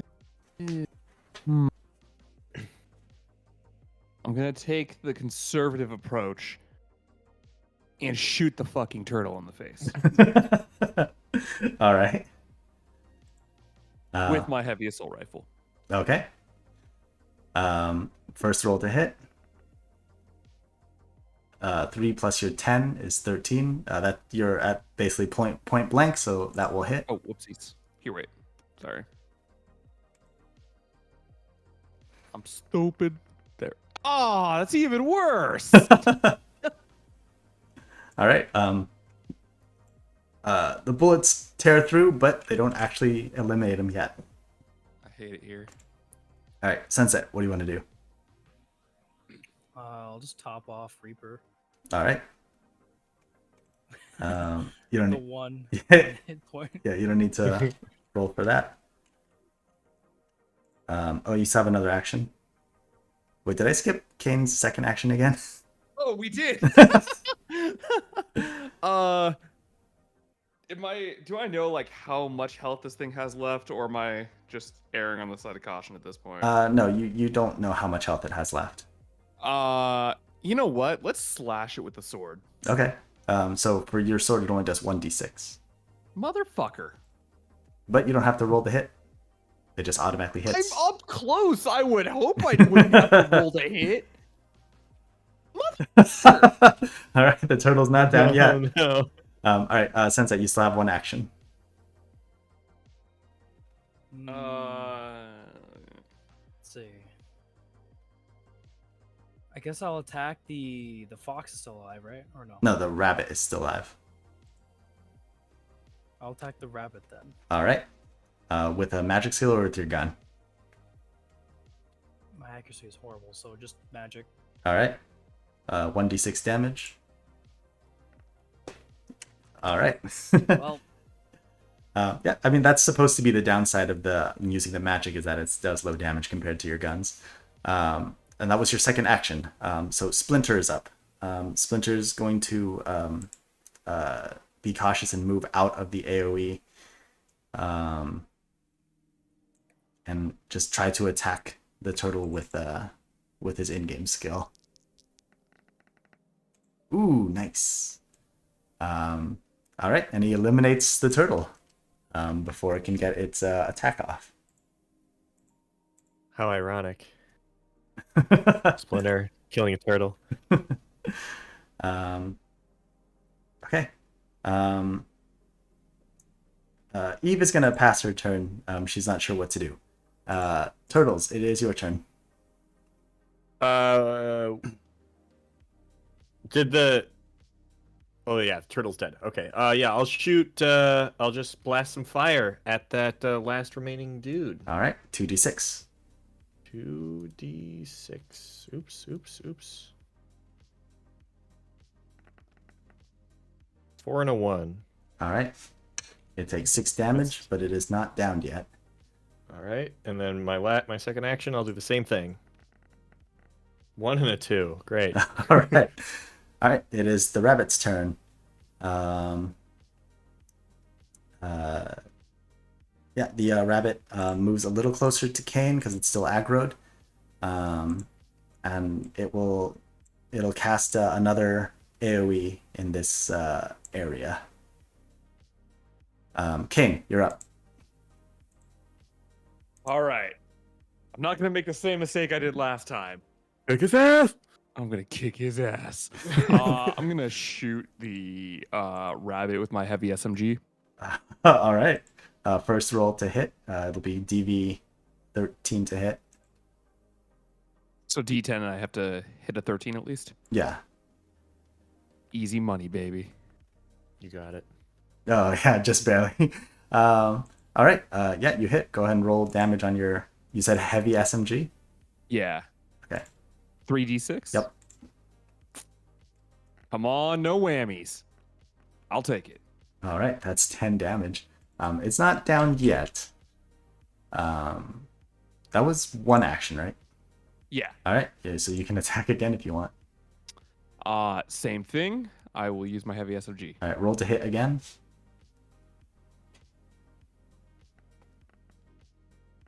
Five bing, Nice. baby. All right. Roll damage. Easy money.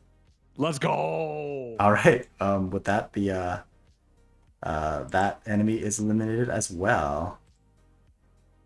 And you've cleared this floor. Woo! Do we level up? How much XP we get? There's no. No XP. Yeah. It's a dungeon. That's fair. Oh yeah, right. Okay. Yeah. Let me head up to the third platform.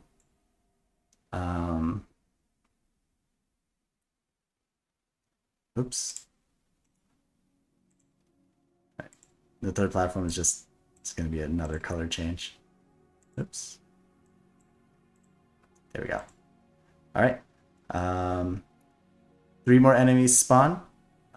They look noticeably tougher. Let me roll the initiative for each of them. I'll do a hit and roll. Okay.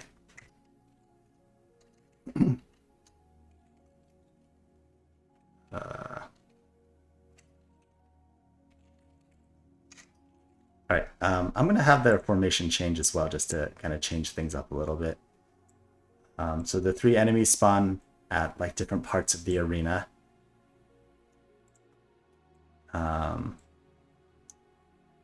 And actually, the rabbit goes first.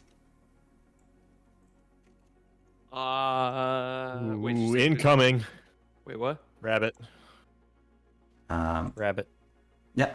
Okay, so the rabbit comes up and makes an attack on Landon, or Sunset. Am I able to use my skill to mitigate damage? Well, it's going to attack with an AoE, so it hasn't attacked yet, but it's attacking in that area. But that was its action. Kane, you're up. So if you want, you can try to use your mitigation skill. Yeah, let's use my mitigation skill to save Sunset. Okay. Um, okay. So you basically prepared your mitigation skill. So upon taking damage next, you will take reduced damage. And then he's kind of close. Can I roll to attack with my heavy assault rifle? Yeah, I guess he has a little bit more distance, so it'll be slightly harder, like DV 14 to hit. Easy You money. got this. You got this. Gadoosh! Nice. Okay, that hits. No one touches my healer. Love you.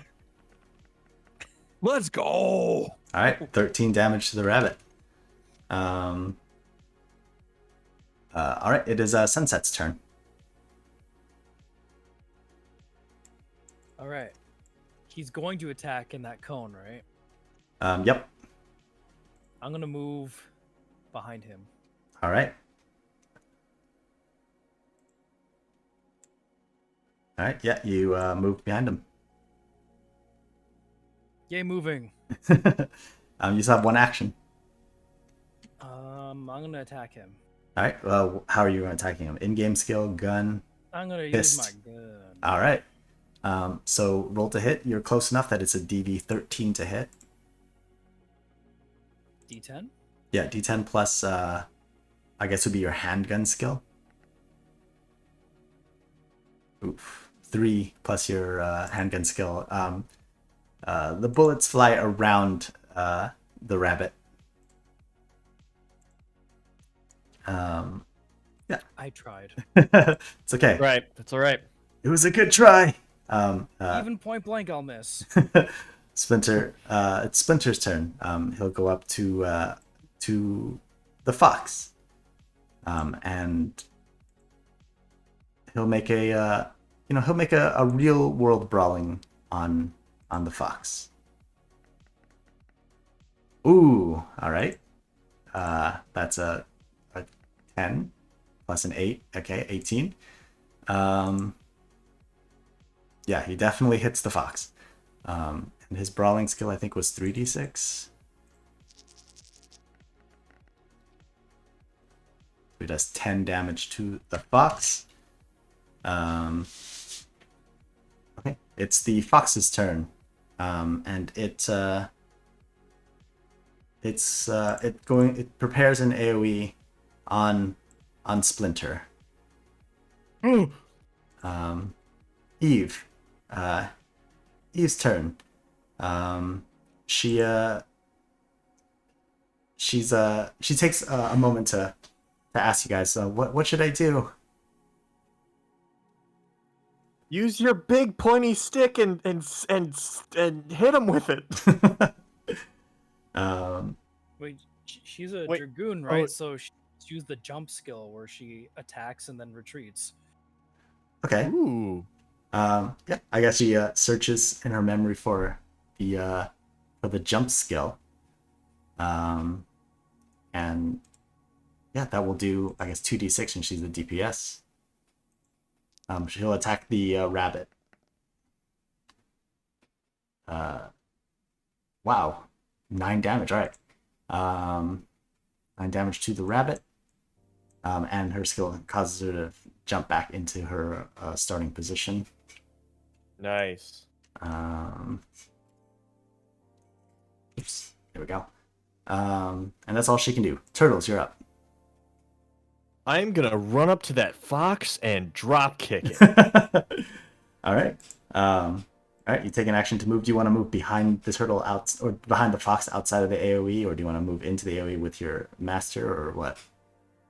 Yeah, I'm moving into the AoE, but it's a running drop kick. So action 1 is running, action 2 is the drop kick. Is that brawling? Yeah. Okay. So What do I roll? roll 1d10 plus brawling. Okay. DV since you're running big money. Since you're running up to it, DV 13 to hit. Big money, big money, big money. You actually have some. Oh, 10. Nice. So you can roll for a critical. Or roll, I guess, again for 10 and a 4 Okay, so for plus my 11. yeah, you definitely hit. And what's your brawling? 11. No, your actual brawling damage is 2d6. Oh, I see. Oops. Oh, come on, man. I'll let you roll again with the 2 dice. Okay. Okay, I see. Well, Well, do you want to keep that I'll- roll I'll or okay? yeah. All right, you attack the fox To be fair. for 7 damage. All right, and then now the turtle monster is coming. He's gonna come for sunset, because yeah, that's just how he's gonna do. And he's gonna roll damage. All right, sunset, you take 5 damage to your virtual HP. I'm popular today. It's because Kane hasn't aggroed anybody yet. Okay. It is the rabbit's turn. And the rabbit's skill goes off, but I guess technically you're outside of the AoE, so it doesn't actually do any damage. And that's its action. Kane, your move.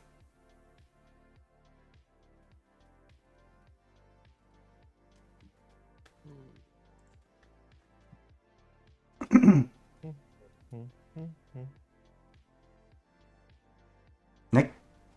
Sorry, I'm like trying to think the best course of action at this point because I'm like, do I really want to waste one action right now? Up to you. Oh fuck. Okay. Let's do this. I'll use my skill to have to grab aggro, All right. and I will move directly next to sunset, so I'm in between the turtle and the rabbit. Okay. All right. So you taunt all the enemies, and their next attacks will be heading towards you. And that move was your second action. Sunset, you're up. I'm going to move where Kane originally was. All right. So back down here. Yep. All right. I'm gonna Nice. GTFO. And then you. And then I'm going to heal myself. All right. Go ahead and roll your healing skill, 2d6.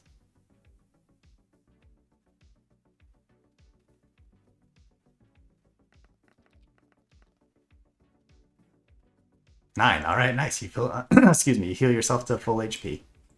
There. All right. Splinter's turn. So Splinter's gonna try to take out the fox before it gets its attack off. So he's gonna do an in-game action. Nice, does 7 damage. And then he will do that again. He's just gonna stand in the AoE and hope for the best. Another 8 damage. These enemies are noticeably tougher, so this one actually doesn't go down yet. All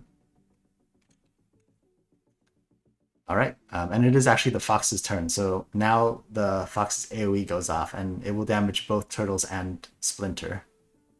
Mr. Splinter! I can imagine you like jumping in front of him. All right, so the AoE is going to do 3d6 damage. And it does 10 damage to turtles and Splinter. Ooh. All right. All right, Eve's turn. Eve sees what happens, and she tries her jump skill again, this time on the fox.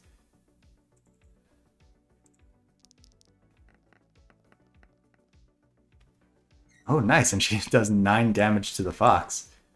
Way to go, little dude. I did it, guys! Woo! All right, Turtles, you're up. All right. I take out my handgun and I just put it up to the fox's head and I just. All right. um, Even at point blank, you still have to roll hit, but it's 13. that's a 10, 10? 10 plus your weapon skill, whichever weapon you're using. So if you're using handgun, it would be your handgun skill. 6 plus 4. 4? 10. Oh no! It misses. I guess you got a little cocky with your gun, and I did. I'll admit it. All right. Well, actually, it's impossible for me to. Oh no! It's a 10. Decent 10. Okay. yeah. We'll ignore that happened, and I'll just cast. I'll cast 2d6 at him. All right. Go for it. Your dice are piling up. Oh. Do you not have it set to like remove your old dice rolls? Oh, Holy shit!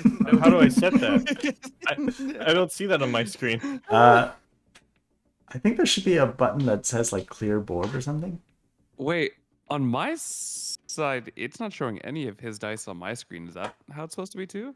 Oh. Yeah, same. Because Oh. like on my side, when I'm watching stream, I'm seeing all of our dice on that screen. Maybe we should just Refresh? the page or something. Maybe. But yeah, if you click on the little settings icon at the top right, and you scroll down, there's the option that says pick up dice, and you want to pick up dice before next roll automatically, or I guess you can set it to and there should be a button that's manually. Oh, there's a button that says pick up dice at the top right as well. Yeah, mine's set to before next roll. Oh, interesting. I don't know why your dice are piling up. I Then. think it seems like it's just on your screen though. Oh, interesting. All right, let me just clear my screen then. Did that not clear it for on stream? Hold on, let me just roll another dice real quick. Oh, it only cleared my dice. Here, I'll be right back, guys. Okay. Okay. Maybe just refresh the browser. Is that Uh, gonna ruin everything? I don't think so. Let me see if I can though. Where is my browser source?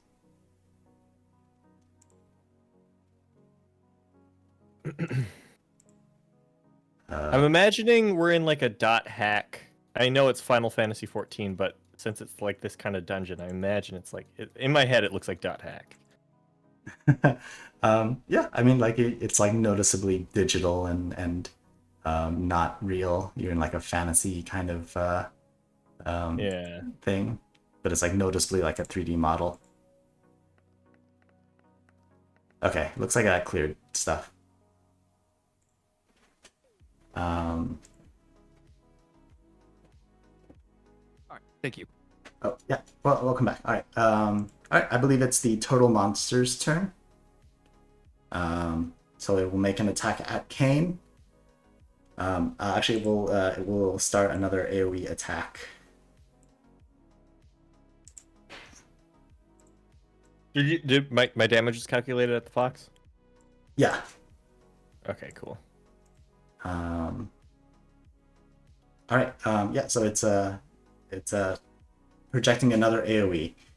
All right. The rabbit's turn. I wish I could rotate these. Yeah, OBS does not give an option to rotate, does it? Transform. You can rotate by 90 degrees.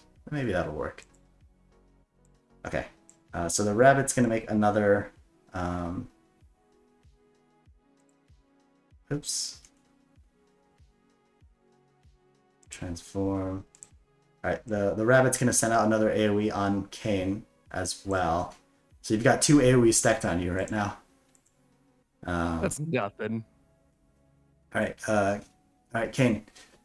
Since you haven't taken damage yet, you actually still have your mitigation skill up. You read my mind. Yeah, so you don't have to cast it again because you still have it up. Oh, beautiful. I guess that said, you do have 2 AoEs on you, and your mitigation skill will only prevent 1 instance of damage. Well, I can't cast it twice, right? So there's an easier way to settle this. Yeah, you got this. Between the turtle and the rabbit, who was attacked more? Or like who has taken damage? The rabbit has. Cool. So I'm gonna take out my freaking heavy assault rifle and I'm gonna point it at the rabbit. All right. Roll to hit. TV 13. Boop. All right, you hit. Go ahead and roll your damage.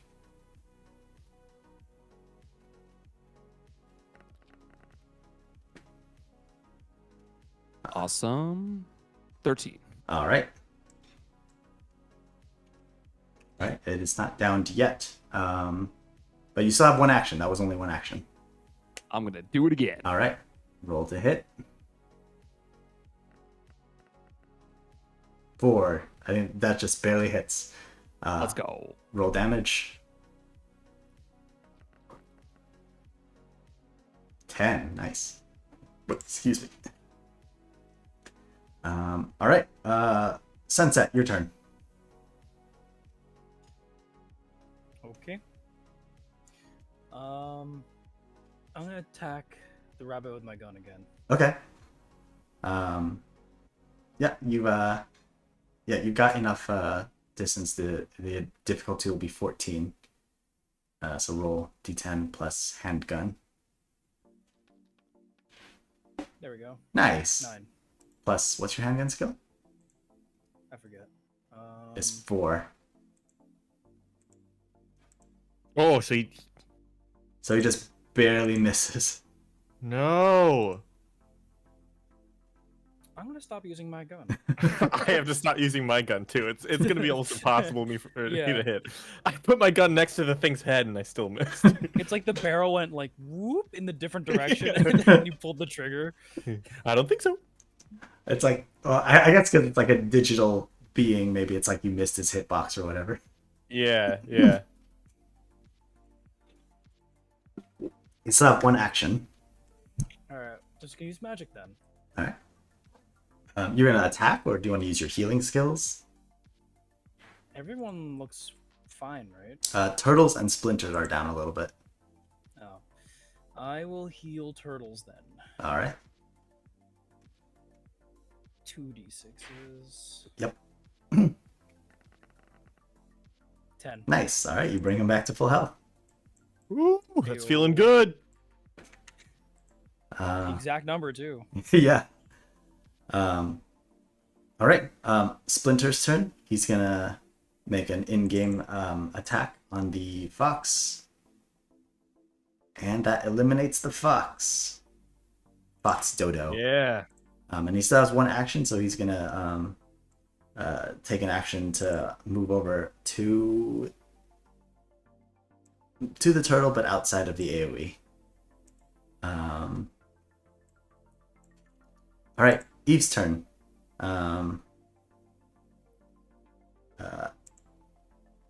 She can only make one action, so she's just gonna move up close to Sunset. Turtles, Brandon, your turn. All right, I'm gonna shoot. Which one did Kane hit last? The rabbit.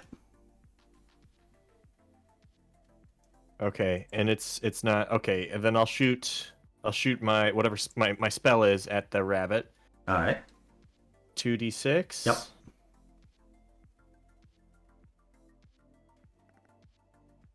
That's a 4. Ooh. Okay. And then I'll do it again if it still breathes. Yeah, it is still up. All right, here we go. 5 and a 2. Nice. Okay. And with that, the rabbit is eliminated. Nice. So I think it was using this AoE. Yeah. All right. It's the turtle's turn, and his AoE goes off for 3d6 damage to Kane. 10. But the mitigation skill will take that down to, let's say, 3 damage. So your mitigations, like your special shield, goes away, but you only took 3 damage from that. Oh. All right, Kane, you're up. All right. Heavy SMG to the turtle. All right. Roll to hit. 13 on, difficulty. come All right, you got it. Easy money. I'm taking this Yes, turtle's fucking shell. All right, 12 damage, and 1 more action. This is for stealing my fucking star in Mario Party. Heavy SMG one more time. Fuck. Oh, and that one misses. Fucking In your fury of spraying, I guess your gun goes a little wild. You I guess forget to take into account recoil. That is a giggity. All right, Sunset, you're up. I'm gonna heal Reaper All right, with my heals of heals. go for it. Notably, Master Splinter is down too. All right, you fully heal Kane. All right, and I'll give the sensei a heal too. All right, go ahead and roll another 2d6. All right, and you bring him back. He's not fully healed yet, but he's okay. Yes, good. All right, Splinter's up. He's gonna make a real life grapple on the turtle. Ooh, and he rolled a 10 plus a 9. Yeah, he's grappling that turtle real good. Oh my god. And he will do 3d6 damage to it. Is he gonna suplex it? Absolutely.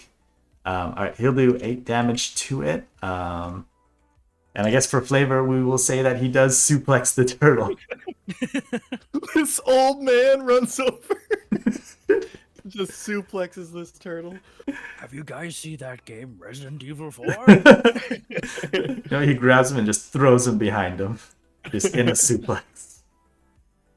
All right, Just and, a perfect form, master. and that was only 1 action. So, from the suplex, he gets up, does some more martial arts, hits, Oh my gosh. and does another 3d6 for another 11 damage. Oh my gosh. So Master Splinter suplexed the turtle, and then from that position does like one of those like breakdance kicks, and roundhouses the turtle for another bunch of damage. All right, Eve is up, and Eve will try helping by doing a jump attack like before. She does 4 damage to the turtle.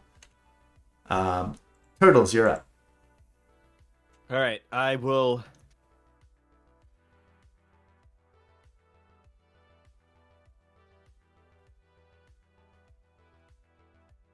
Yes. Yeah, I'll just cast a 2d6. Okay. Oh, wait, sorry. I think it cut out. I'll cast a 2d6. Oh, okay. That's 3 damage. Yep. All right. You have a second And if action. it's still up, I'll send another one. Fire! All right, another 6 damage. All right, and it is the turtle's turn. So the turtle, Gosh, this thing's still up. yeah, this is the 3rd platform. So the enemies are getting a little harder as you proceed through the dungeon. All right, so the turtle is going to cast an AoE on Kane. So he casts it right there, outside of the range there. Kane, you're up. I'm gonna move directly next to the turtle, next to Master Splinter, and use the heavy SMG. All right. You moved close, so it's DV13 to hit. Basically, as long as you don't roll a 2 or lower. All right, you got it. All right, roll damage. All right, Let's and go. with that, you also eliminate the turtle. Woo! Ba-na-na-na-da-da-da-da-da. That's a spicy meatball. All right.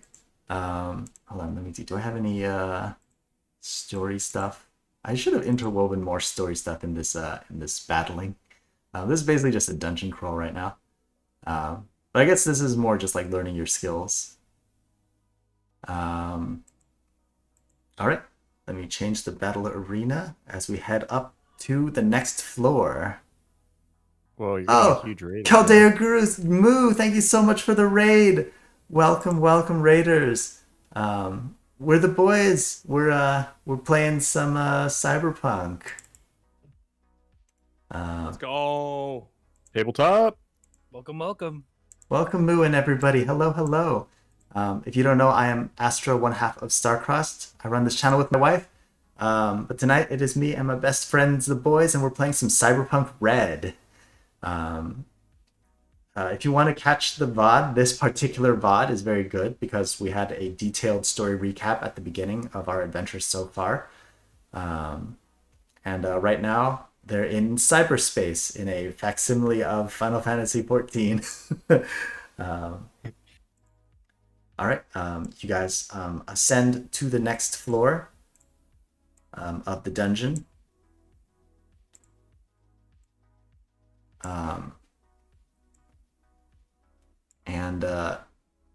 Yeah, let's see. Let's use this icon because I haven't used it yet.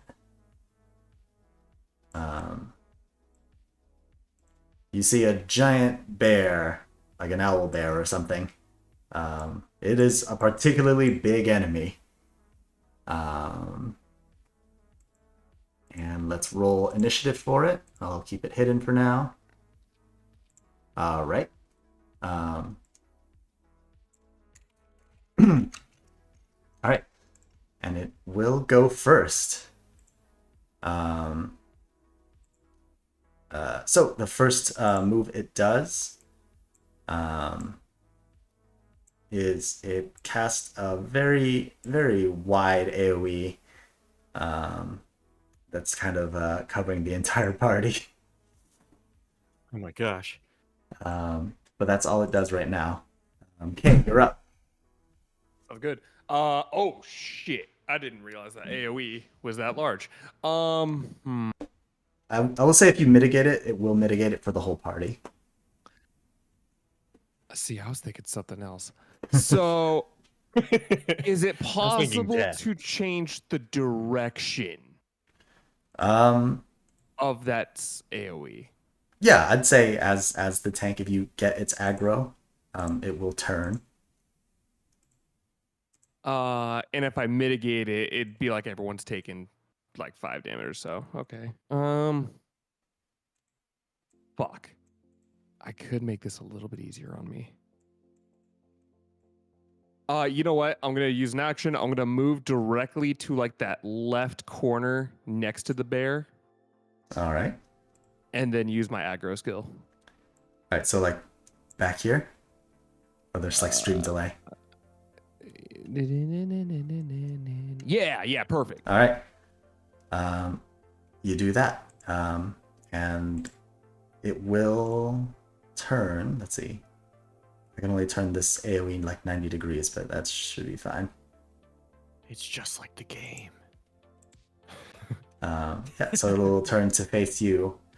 All right. And that was your 2 actions. Sunset, you're up.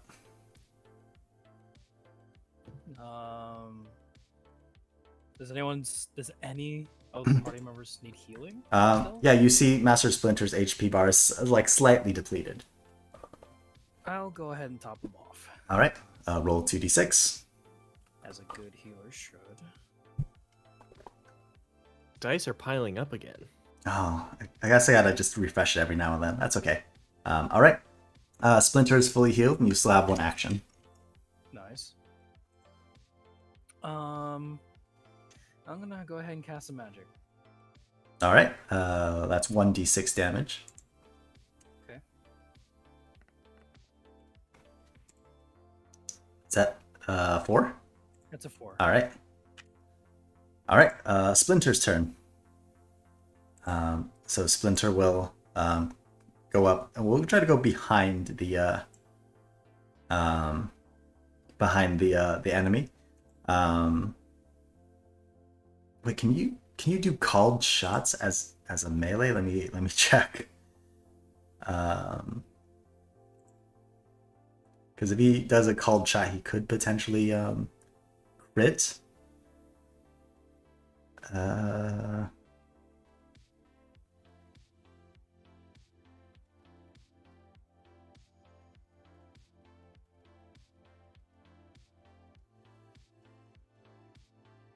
Okay, I guess you can't crit with the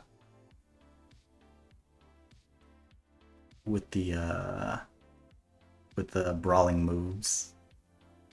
At least not that I can find in the book. Probably somebody who can correct me. What are you trying to do? I'm just trying to figure out if I can crit. Because with the gun, you can do a called shot, like say called shot to the head. And it adds to the difficulty of the attack.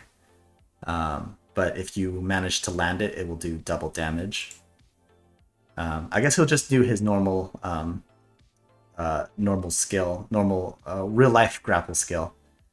Can Nick do that? Yeah. Oh my gosh. Let's go. Alright, so I guess this will be as usual, DV13. It's really big, but it's still going to require some precision. Ooh. Does that hit for him? It does, just barely. Alright, and he does 6 damage to it. And that's his turn. Eve's turn. Eve is getting used to the battle system. She's feeling a little bit more brave. She's going to move up behind the enemy, but that's all she can do. Turtles, you're up. All right. I'll just blast from here. My fire spell. All right, 2d6. 6 and 4. Nice. It's 10 damage. You still have 1 action. And I'll do the same. Oh, I should change the music. Hold on. 1 and 2. How about XIV battle music?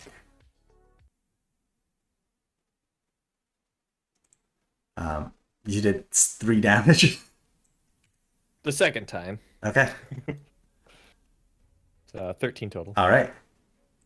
All right. It is the bear's turn again. And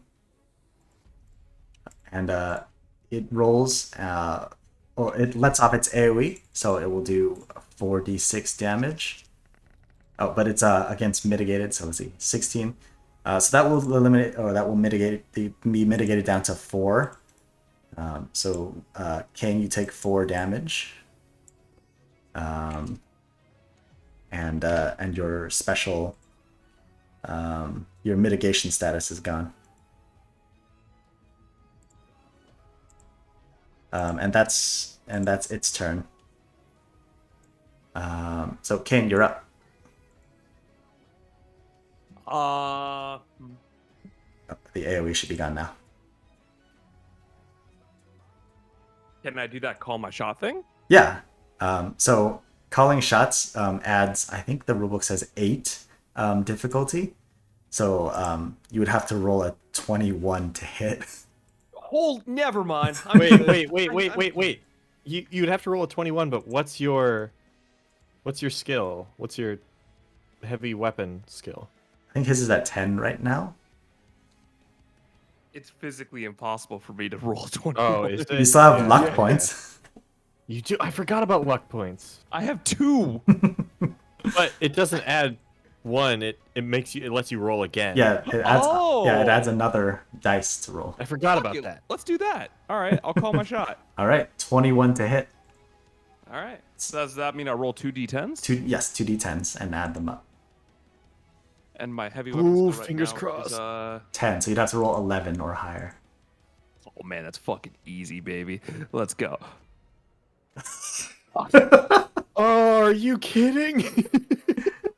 I hate this fucking game. I hate this game so goddamn much. All right. Try again. Heart of the cards. All right. Yeah, you let your bullets out, but it does not hit. It's surprisingly difficult to hit a giant bear head. I'm heading offline, guys. Talk to you later. Alt F4. Yeah. Yeah, you still have one action technically. I believe in you. Fuck it, I'll do it again. You can do it, Kane. All right. Make sure to set your luck to 0. Oh,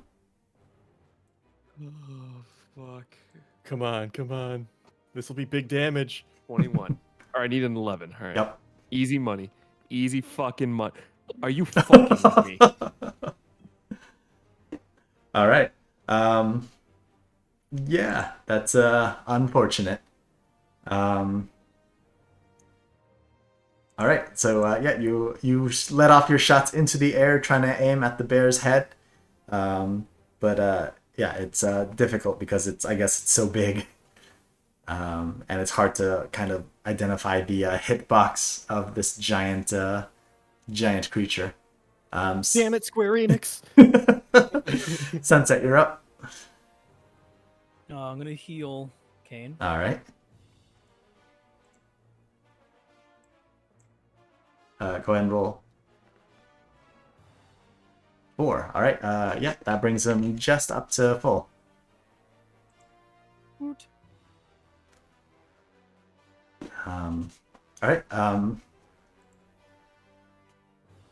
Yeah. You still have one action. I will cast magic because my gun is useless.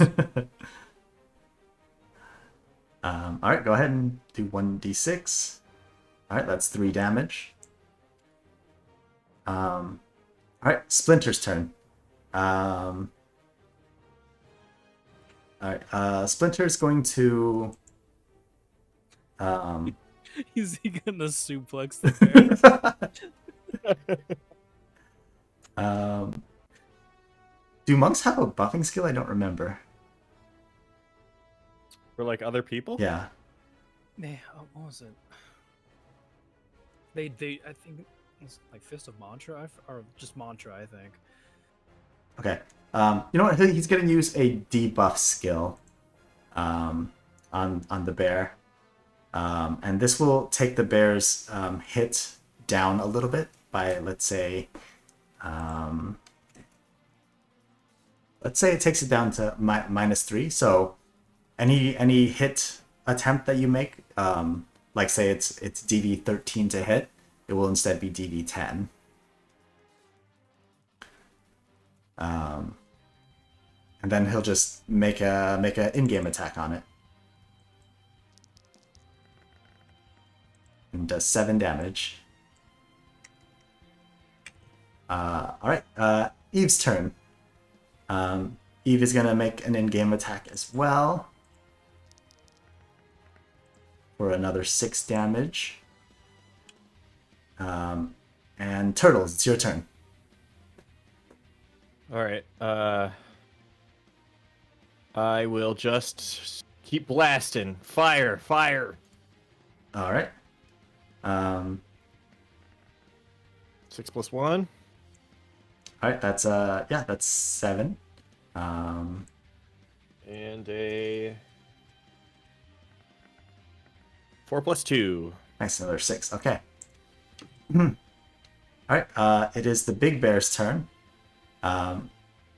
It's going to unleash a. It's gonna set another AOE. And it's just gonna aim it downwards.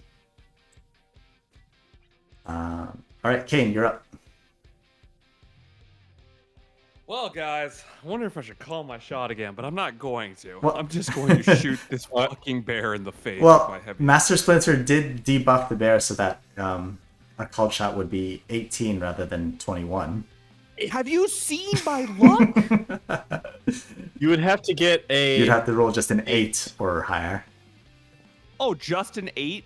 You know, there's only I know. 7 numbers below the 8. But imagine how much that's right. damage you can do. I'm shooting him in the fucking. I'm just shooting him normally with my heavy assault rifle. All right. All right. It'll still be a DV10 to hit. Well, actually, I think because you, yeah. All right, you hit. All right, go ahead and roll damage. Yeah, let's just focus damage. We can dodge the AoEs. You can. That will be an important mechanic. All right. So 10 damage. And that's one action. And same thing again. Well, he has an AoE pointed at the boys. Fuck. No, I'll move. Wait. Can I do my aggro skill and make him just automatically face towards me again? Yeah. Fuck it, I'll do that, because then you guys don't have to waste an action point on that. You could just either heal me or attack. All right. That's fair. You're a big damage dealer, though. Oh yeah, but I mean, it's not like. No, yeah, you're right. Yeah, because we still got Splinter. All right. All right. You point the AoE back at you. All right, Sunset, your turn. Everybody is topped off right now. You're doing your good job as a healer. Okay. I guess I'll just attack then. All right. It is. Magic. Well, I was just about to say it is DV lowered right now. If you want to try to use your gun for a little bit more damage, but that's up to you. Try. Wait, but what would it be lowered to? So at that current distance that he's at, it would be DV 15. If you want to move closer, you can reduce that to 13, and then that would be reduced down to 10 with the debuff. Oh, so you'd only have to roll a 6. I'm gonna move just a little closer, like next to Eve. All right. All right, so that will be a DV 10 to hit.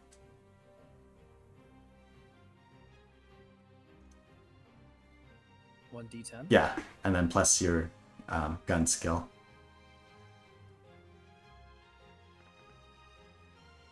Six. Nice, that's enough to hit. Oh. Roll your gun damage. I think it's 2d6 for gun. And then 2d6. Yeah. Don't forget to reduce your ammo as well. All right, 5. I rolled a 5. All right, that's not bad. And that's your turn. Splinter. All right. So with the debuff, when it comes back to the caster's turn, the debuff goes away. But he's gonna cast the debuff again, and then roll to hit with his in-game skill. He does another 6 damage. All right. Eve's turn. She's gonna. Well, she can't use an out-of-game skill because her brawling. She can't brawl. She doesn't have a gun, so she's just gonna use her in-game skill. It does another 4 damage. Turtles. All right. Here we go. I'm gonna run up. Get as close. I'm gonna run up next to Sunset. All right. In that distance. Take out my handgun. What would calling my shot increase my thing to? Difficulty. So right now it would be a DV 10 to hit, but with the if you call the shot to try to make a critical hit, it would be 18 difficulty. Oh man. Okay. It's still impossible. Well, if you use your luck, you have a lot more luck than I think anybody. Well, wait. Can you use more than one luck a turn? No, Okay. It would still. I'd have to roll an 8. Wait. you'd have to roll 18, I think. No, I'd have to roll at least 14 to hit. Oh, yeah, you're right.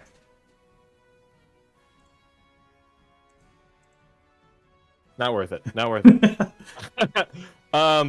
How does my net running work in the game? Am I automatically connected to these guys? Yeah, so you could use Zap basically as an attack,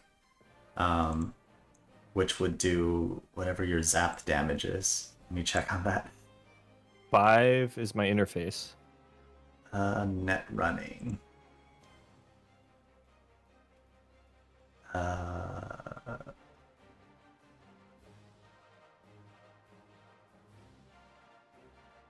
That's TV.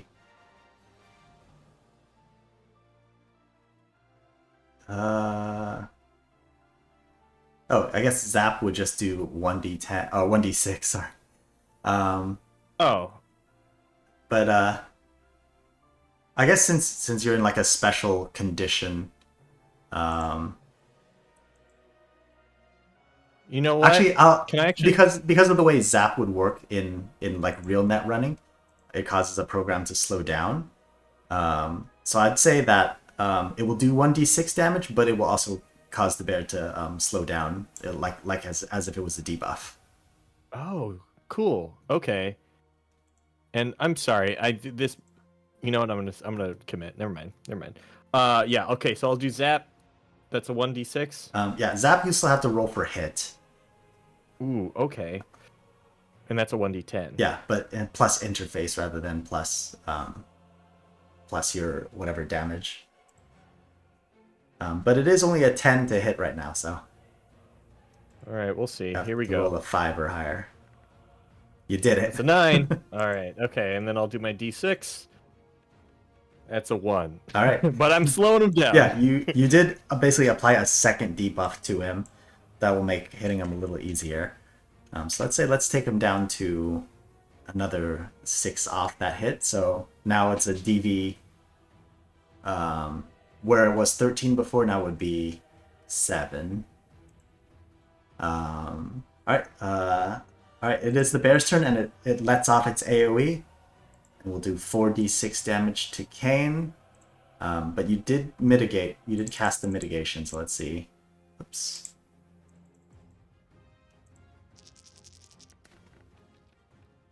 Ooh, it rolled really high. It rolled 18, so that will be mitigated down to 5 damage. Easy peasy.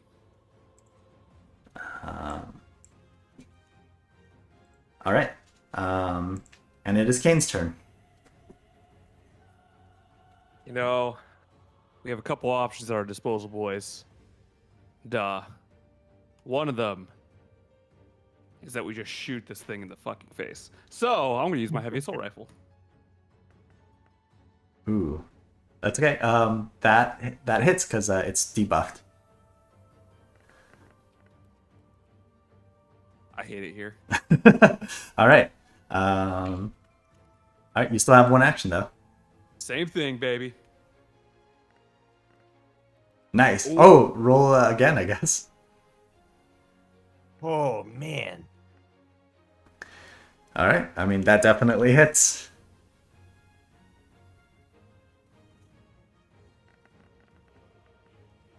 Kaboom. All right. All right. Yeah, it is not quite down yet, but almost. Sunset, it's your turn. I'm going to heal Kane. All right. 2d6.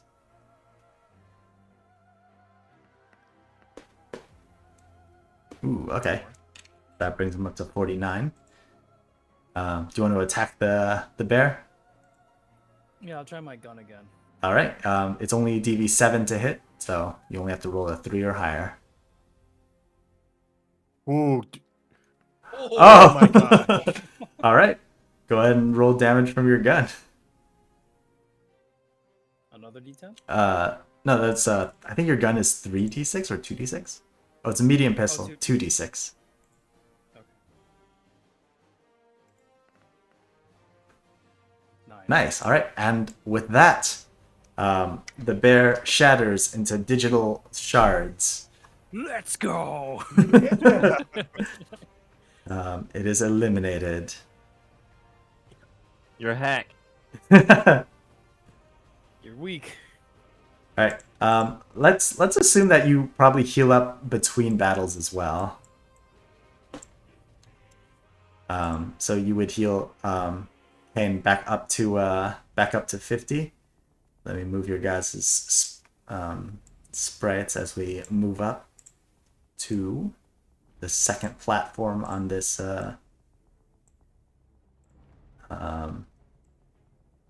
floor. Oh, I thought we were done.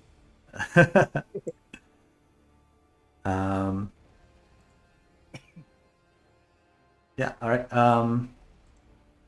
Yeah, all right. This next floor is gonna be hopefully not too hard. Let me. It's like that was just floor 1, and we have 2 more left. No, so you cleared floor 1, and there were 3 platforms on that floor, And then this is floor 2, and that was the first platform. Holy And smokes. this floor only has 2 platforms. Oh, okay. All right.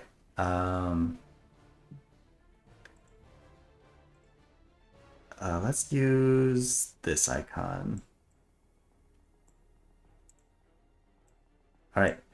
So you arrive at the second platform, and yeah, the battle starts, and the monster is going to actually go first. Excuse me. And then this one, it immediately begins casting a raid-wide AOE. But you notice a cast bar. DPS check. Yep.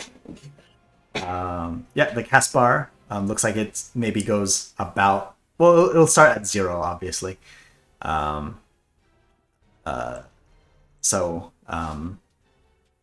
I guess we'll start battling. Kane, you're up first.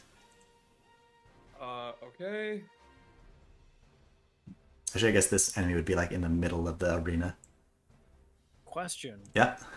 Since Kane is a paladin and has a shield, can he stun and interrupt the cast? Not for this. It will be it's just like a raid wide.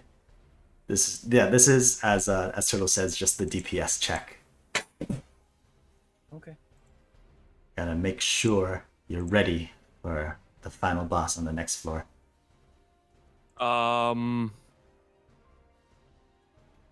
So if I did the call or shot call, I'd have to do like a 21, right? That's correct. Fuck.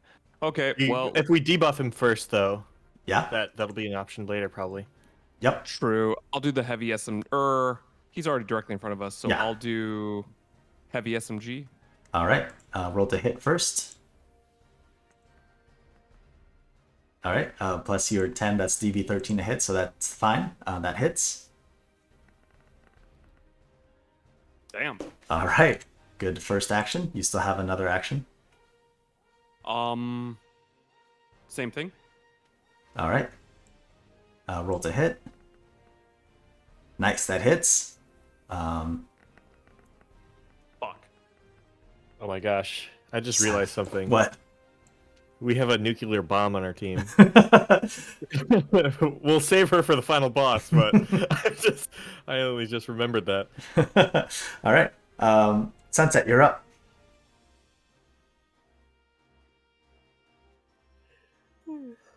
Excuse me. I will cast magic All right. on the boss. All right. Yeah, go and roll 1d6.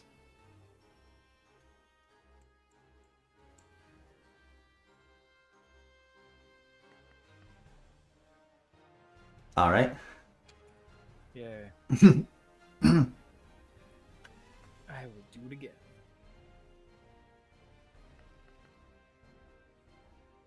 All right. It's another 5 damage. All right. Splinter's turn. He's gonna use one action to debuff the enemy like before, and then he will use his real. So now the hit is just 10 to hit. He's gonna use his real life grapple skills. Oh, and he hits. I guess I don't need to roll. She does. I don't need to roll the critical. But wow, he hits very, very hard. Of course he does. Smash your splinter. All right, he does some awesome kung fu moves and does 9 damage. And then he will try that again. Oh, and he hits, luckily. So another 3d6 damage. Another 6 damage, all right. All right, Eve. Eve is going to use a similar debuff skill. And that's her turn. Turtles, do you want to try using Zap again to debuff as well? Yes, I will. What's the hit? So right now, because Splinter and Eve debuffed it, it's down to 7. So you have to roll a 2 Oh. 2 or higher on your hit if you're doing zap. Oh, easy. Okay. 10. Nice. That definitely hits. You don't have to roll again because it's just a hit dice. Yeah, roll your zap damage, which is just 1d6. 4. All right, but you do debuff it some more. So now there are 3 debuffs on the boss. And then what's the hit now? You reduced it down to 4. Oh, nice. I'm gonna call my shot. Okay. Yeah, so if you're gonna do called shot, then you'd have to roll a 12 to do a critical hit. And then I'm gonna use my luck. Use 1 luck. Okay. All right. 2 d10s. Yep. And just add them both. So you have to roll. Here we go. Come on. Oh my god. It's an 11. All right. Well, plus your gun skill. Oh, you're using your Oh gun, my god. right? Oh yeah. Okay. So that Yeah, we're good. does hit. So roll And then it's a 3d6 for my handgun. 3d6, but that's doubled, so 6d6. Holy smokes. 1, 2, 3, 4, 5. And then I use 6 bullets. No, that would still use. You'll use 1. Okay. Yeah. Here we go. This one's right in your head. 16. 16 damage. Nice. All right, that was pretty hefty. All right. It is the fox's turn. And you see the cast bar go up to about 20%. Kane, you're up.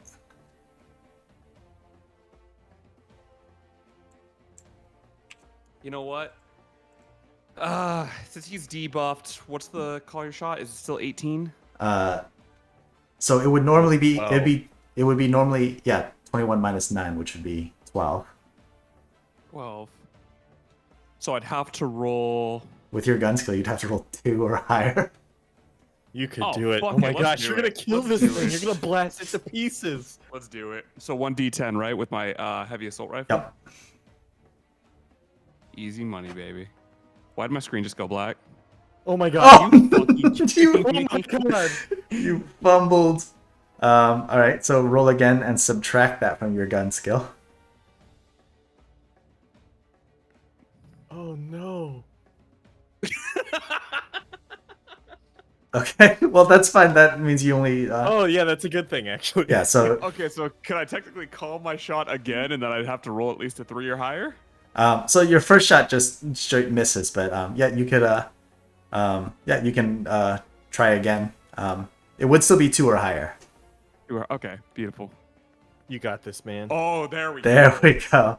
All right. Okay. And you said you're using your heavy SMG. Heavy assault rifle. Oh, heavy assault rifle. Okay, so 5d6, so 10d6 damage. Dude, ruin this. 10d6, alright. Take this thing out. Oh my. That's a 40. Really? Let's Yeah. go. Wow. Okay. I'm literally just like Schwarzenegger with my fucking gun at my hip, just. Hasta la vista. Hasta la vista. That's our solo. All right. Because this is a bigger boss, it hasn't go down yet, but that is a noticeable chunk of damage. Oh my gosh. All right. Sunset, you're up. You Anyone could need do to it, Wes. do Nope. what? You could shoot it. It's free real estate right now. All right, I will shoot him. Yeah. DV in the Call your head. shot. Call your shot. DV12 to hit if you call Yeah, your shot. on that. I'm trying. You guys keep interrupting me. On the head or whatever, his face and stuff. Right. D10. Yeah. So your gun skill is 4, I think, right? So you'd have to roll a 12. No, 8 But you also have a bunch of luck points too that you can use if you want. All right, let's go. Let's see what happens. Oh, you can use a luck. 6. 6. I think you need to roll 8 or higher for your U to hit. So unfortunately, that doesn't hit. Wait, can he use the luck? Well, you'd have to say that he's using a luck and then Oh. deduct a luck point. So you still have one action if you want to try again. I'll use 1 luck point, I guess. All right, so roll 2d6. Make sure you mark that on your sheet under your current luck.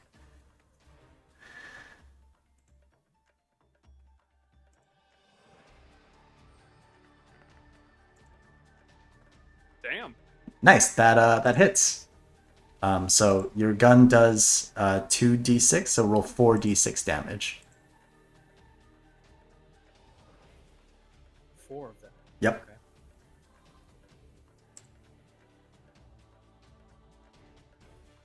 It's gonna be nuts. Damn. 14. Nice, all right. All right, Splinter's turn. His debuff wears out, so he'll cast it again, and then, you know what? Oh, he doesn't have a gun, so he can't do a called shot. So he'll just try his brawling skill, and that hits.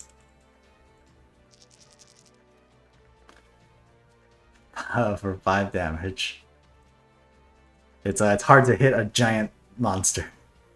All right, Eve will apply her debuff again. Turtles, it's your turn. Your debuff wears out. Oh, okay. Do it again. Yeah, I'm gonna zap. All right, so roll. Roll zap. It's right now it is a Stevie 7 to hit. I'm just gonna err on the side of caution and use 1 luck. You know what? No. I'm fine. Yeah, this isn't the final boss. Plus my interface. Yeah. Okay. Okay, Nice. and I got a 10. All right. Okay. So you zap for then 1d6. D6. 6. All right. And that was 1 action. So you have 1 Okay, more. and then is the DV back down to 12? Or whatever? Yeah, so it's debuffed 3 times, so it would be -9 on hit. Okay, I will call my shot again. Right between the eyes. All right. And I'm gonna use luck just in case. Because I just don't trust I've been getting 1s all night. 7 plus 4, 11 plus my handgun. That hits. Yeah. Okay. And then I roll 6. Yeah, 66. Don't forget to deduct bullets from your gun as well. 20. All right. Wow, that's a lot of damage. All right. All right. The cast bar goes up to about 40%. Kane, you're up.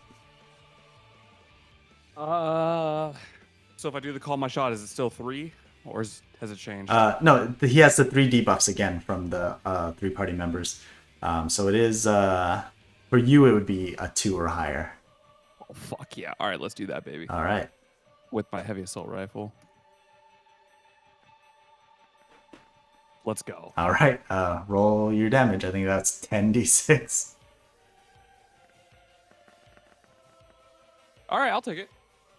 31 damage. All right. All right. Sunset. You're. Oh wait, no. You still have another action. One more time, baby. One more fucking time for call my shot. Go for it. Let's go. All right. Go ahead and roll another 10d6. Wow. I have done 130 something damage to this dude. All right. All right. I'm literally like Schwarzenegger. It's not down yet, but it might be getting close. All right, Sunset, you're up. Everyone's fine on Yep. vitality, right? Okay. Guess I'll just shoot him again. All right. With your gun? Yeah. All right. You want to do a normal shot or a called shot? To his head again. All right. So that'll be DV8. Or I think you have to roll an 8 to it's DV12 for a called shot, but you have to roll an 8 or higher up for yourself. Okay.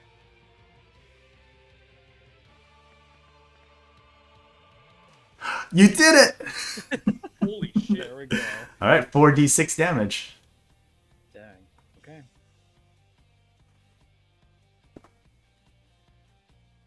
These be good.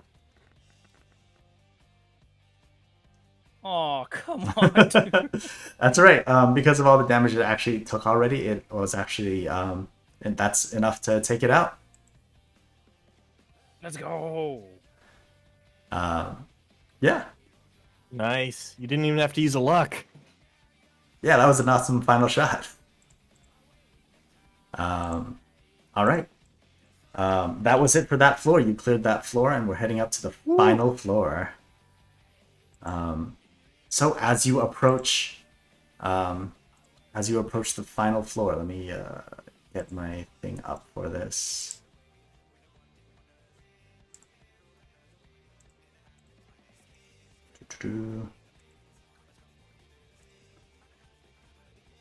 Wow. Yeah, we got the hang of combat that last. Yeah, now to put it to the ultimate test. Oh wait, let me put up a picture because I prepared a picture for this.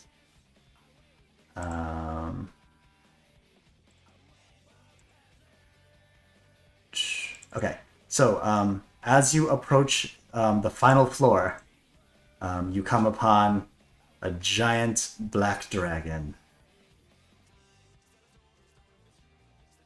I ain't afraid. Oops, wrong one. We got this. All right. Yeah, so there he is standing before you. A giant black dragon.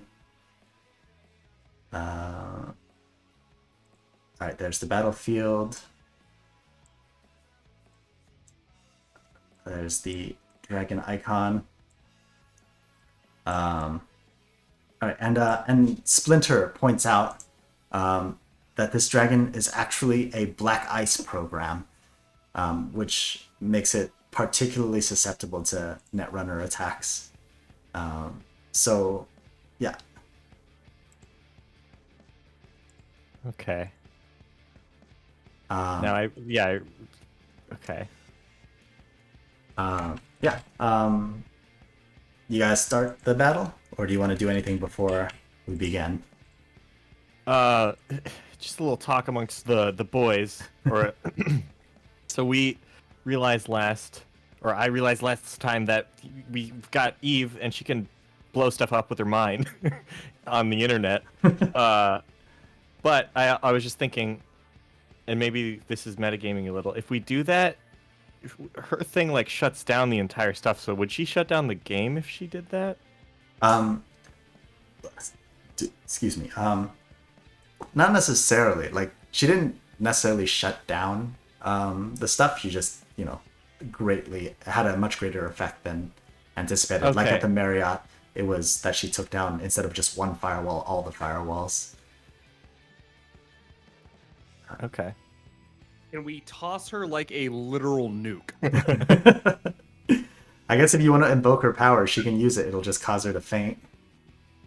I mean, let's be honest, boy. She wasn't doing a lot of damage. Yeah, we'll just put her in the back lines. Make sure we Like, hold on to her. I mean, move her out of the way of dragoons AoEs. are like a glass cannon anyway, right, Wes? Yeah. Master Splinter looks at you guys like, what are you guys talking about? All in Master favor Splinter? of throwing the gremlin? Say aye. We'll explain later. Okay. I say Aye. Eve, do the. Wait, we should call it something. So, What do we call when is it a she? self- is it like a self-destruct sequence? Because she'll be. It's not necessarily self-destruct, but it's just like ultimate net run, basically. I guess we can call it that. How about What's a good name for it? Lightspeed hacking. Oh, that sounds cool, but I was gonna go with like something funny on the name, like fucking Yeah. like how Nuke's called a fat boy.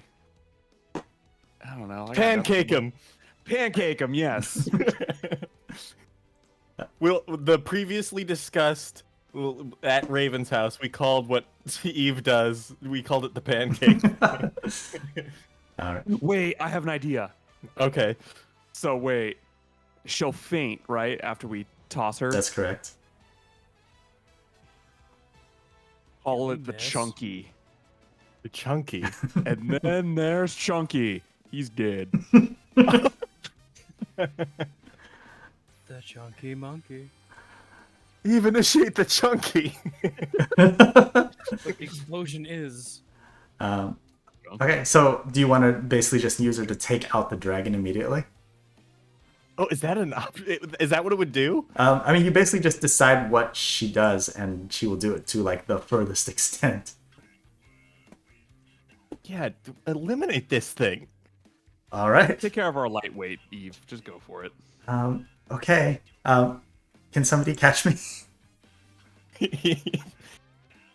Muscle Man. Yeah. All right. Oh no, bro. Got flies in my room. All right. All right. She holds out her hands as if casting a spell. Yeah, Splinter and Turtles recognizes the the kind of like the digital actions of a net runner. Yeah, the dragon freezes and glitches. And yeah, it doesn't look like it's gonna do anything anymore. It just stopped? Yep, it's just stopped. Splinter will cautiously approach, but it does not actually engage in battle because it is just frozen.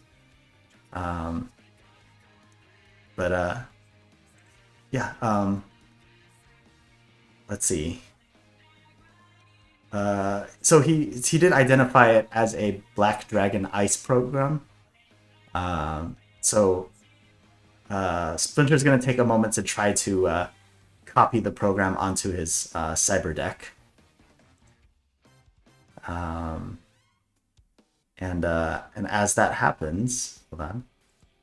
Let me just remove this real quick. Okay. So under the corpse of the dragon.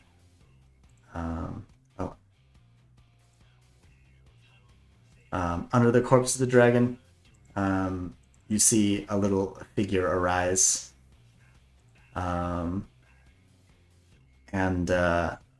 Yeah, this looks a lot like Eve when you first found her.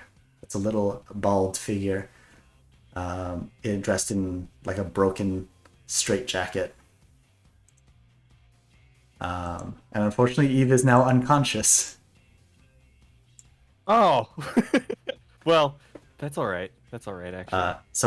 Yeah, Splinter points out that's the thing. That's the Netrunner thing that's been causing the damage.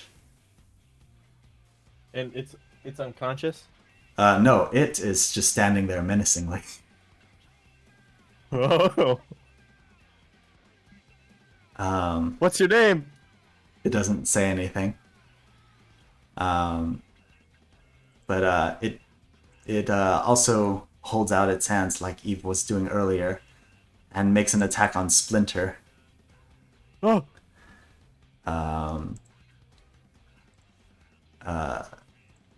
Yeah, it's so. Let me roll a d10. Ooh, yeah, it fumbles its attack. Well, let's see what Splinter's defense is. Okay. Yeah. It looks like it just tried to perform a zap action, but just barely missed. And Splinter jumps back, kind of panicked, like, oh, this might be dangerous, kind of panicking. So let me get the battlefield back up.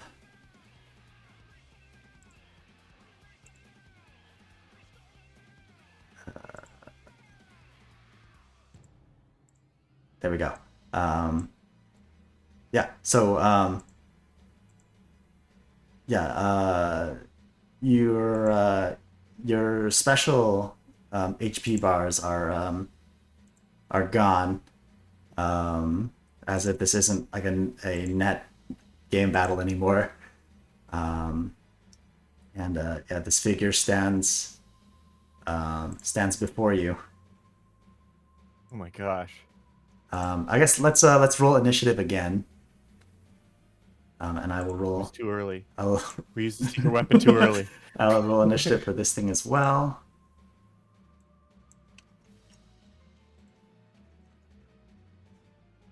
Everyone roll a d10 for their initiative. I'll roll an initiative for Splinter as well. Ooh, nice. Oh. Right. And what's your total too? Wait. Oh, I'm sorry. I forgot about reflex. Yeah. 12. All right.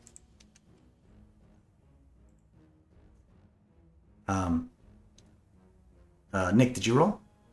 Yeah, I rolled a 8. Oh, and then plus your reflex, which is 4, plus your 2 from the Kolesnikov would be 14 for you. Wes, what'd you roll? D10. Yeah. And then there's Chunky. He's dead. I got an 8. Nice. Plus your 4 reflex, that's 12 for you.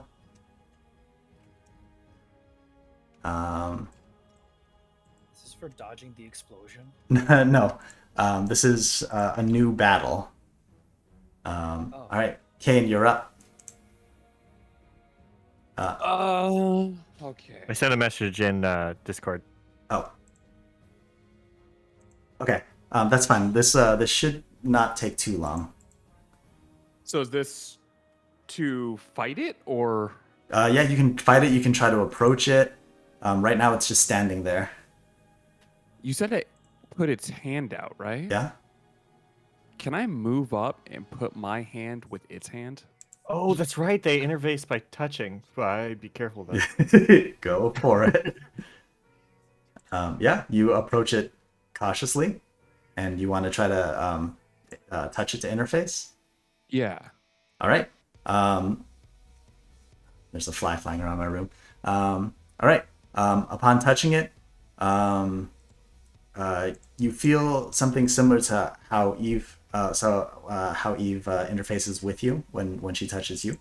Like a rush of information like flows into your brain.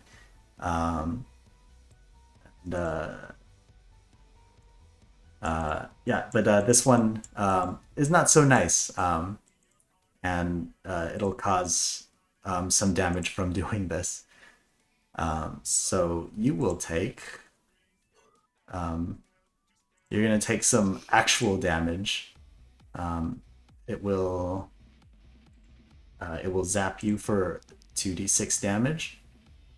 All right, so you take 5 damage on your real HP. Wow. So mark that on your character sheet as well. Does the And you get does blown back basically. does Wes's healing affect our actual HP, like the white mage healing? No. Okay. So our in-game spells no longer a thing? Yeah, like by defeating the dragon, like I see. Okay. yeah, you basically like stopped the game process, and now you're battling in a real space. Okay. And yeah, this thing is very real. Okay, so now our lives are actually on the line. Yeah, yeah. So Kane is now feeling the hurt like a buzzing in his brain, as if he just got electrocuted. Sunset, you're up. Okay. Our powers are gone, right? Yep.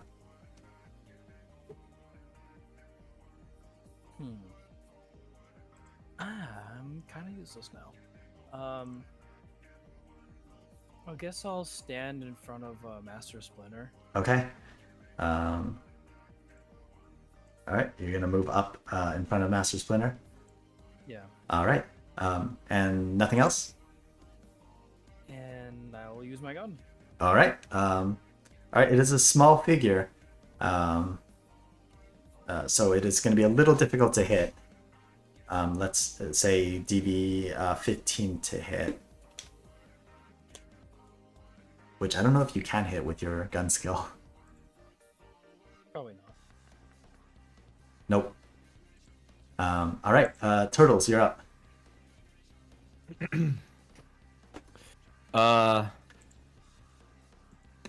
Okay.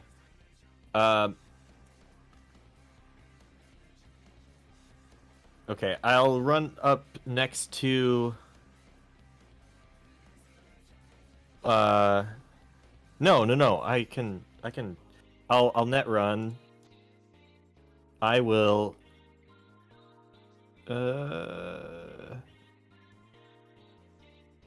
What do my interface abilities do? What's? Is there scanner? What does that Most do? of these are for infiltrating a net architecture. So Okay. the only thing that you could really do is zap, because you're fighting against another like net runner entity. Okay, yeah, I guess I will zap. All right. D10. Yeah, and then this will be versus its own defense, which is pretty high. Let me check the rulebook. All right, so your interface plus the D10 versus the target's interface. So this is an extremely high level netrunner. Actually, like on a similar level to Eve. Ooh, oh, right. Okay, that's a good point. So I don't actually know what happens. I guess it would so it has a. Oh, you might not be able to do this. So I guess I'll use hidden rolls for this just so I don't spoil anything. Okay, well, I don't want to kill the kid either. Okay, well, it does not fumble. It does. Wait. It Oh, doesn't okay. fumble. If it did fumble, you might have had a chance, but I don't think that unless you roll like a crit, I don't know if you'll be able to hit it. So I guess just go for it. Okay. Yeah. Well, I'll might as well. I'll use a. I'll use a luck. All right. I'll roll two d10s. Yep. Hey. Whoa, that's pretty good. But actually not good enough to get past its defenses. Since I got a 10, do I roll? Oh yeah. I guess Another- you would roll that one again. 4. Uh, Plus my interface. yeah. That would not hit, I believe. Yeah. Oh my the gosh. High goes to defender, so. Yeah, it does not hit. You attempt to, so you can see by attempting that this is an extremely powerful netrunner. And okay. All right. All right. But luckily, Splinter is also a very powerful netrunner. So he will he will try to hold it back as well with a zap. So I'll roll the entity's zap first, or the entity's defense. All right, and then I will roll Splinter's attempt. Ooh, all right, and unfortunately that does not hit either. Yeah, so this thing is is scary. All right, it's this thing's turn, and it moves. It moves slowly. It moves about as slowly as Eve does, and it tries to go for Kane again.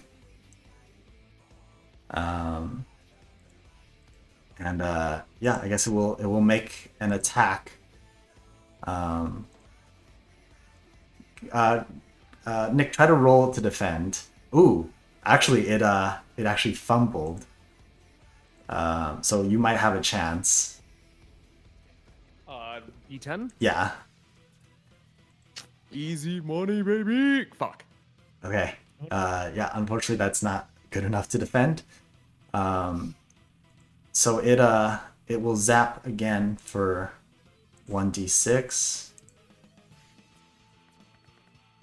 Oh, and you take another 6 real damage. So you're starting to feel pretty bad.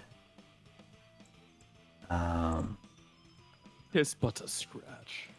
So I mean, a lot of this is like electrical, like mental internal damage. But yeah, you're down to 34 now. So make sure you mark down your HP, which will, like, as you get lower, you're gonna start taking penalties. Oh, good. I already marked it down. We're Okay. All right. And actually, I think it has enough, because it's a powerful enough netrunner, it has enough to try again. All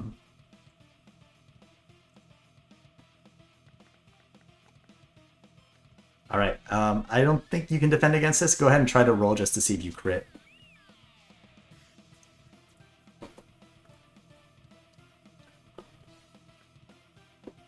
Ooh, 9. That's pretty good, but unfortunately not enough. What the fuck? Yeah, this thing is tough. We have to. There's got to be a trick. We gotta figure this out. All right, and it does another 2 damage to you. Yeah, so it's a small child, right? Yep. Wait. Question. Hmm? Is this a floating platform? Kind of.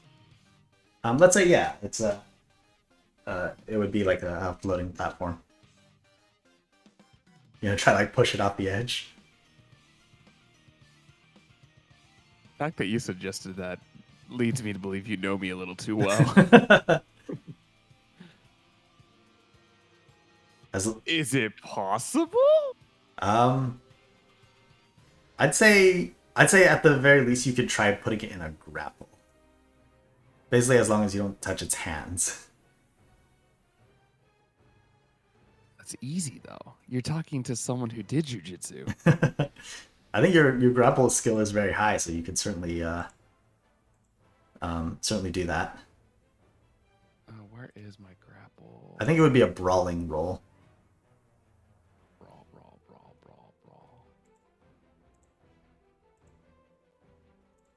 It's at the very top of your fighting skills. Oh, because I'm an idiot. All right, perfect. All right. Oh, an 8. All right. You're gonna try to grapple the little child. Yeah, I want to put it in a rear naked choke. All right.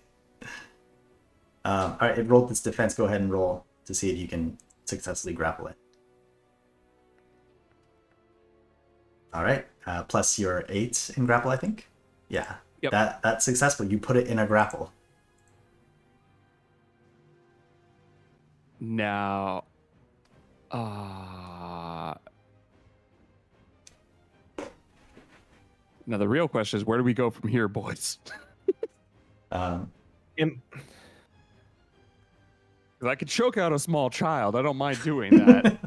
I just need a little bit of assistance on where we go from here. Like, do I continue to squeeze? Do I let one of you like try and hack it? Like, I guess I can try to hack it. Well, only Brandon has dent running skills. Never mind. But Or Splinter. oh yeah, or Splinter. But Wes, you could do something like medicine or something to try to, or just some kind of like maybe, I don't know, use some of your well, you have like med tech skills, right? Shoot it in the I- foot. think so, so I can potentially heal Kane. Oh yeah, you could absolutely spend some time to heal Kane because he kind of needs it right now. Yeah, let's Thank go ahead and do you. that. Okay. Well, These wait, no. So it's not your magic skill anymore. You have just regular your actual medicine skill. okay. So for healing, it would be. Let me see. Do you have the first aid skill? You do.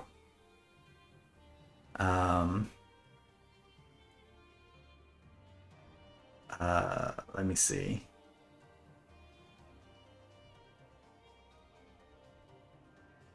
Okay. Yeah, okay, so you can use first aid to try to help Kane recover. Okay. So I guess you move to Kane and try to help him from his like electro stasis or whatever. Do I roll anything? Yeah, roll d10 plus your first aid. Okay, yeah, I guess I'll hurry up this battle. Alright, that's actually enough to resuscitate Kane from his like electrocution. But you actually need to go to a hospital to actually restore his HP. Alright, you're holding him, or Kane is holding the thing, holding the thing tight. So Turtles, you wanna go for it?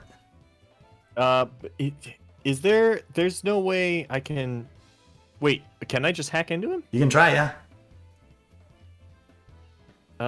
Yes, I will do that. All right. I will make an attempt. All right. What is that? What's that roll? So roll interface first. 10. I'm gonna use a luck. Brings me down to 1 luck left. All right. That should be fine. The session's almost over. Okay. 14 Nice. All right. plus 3, 17. You have 5 interface. 3 is your net admins.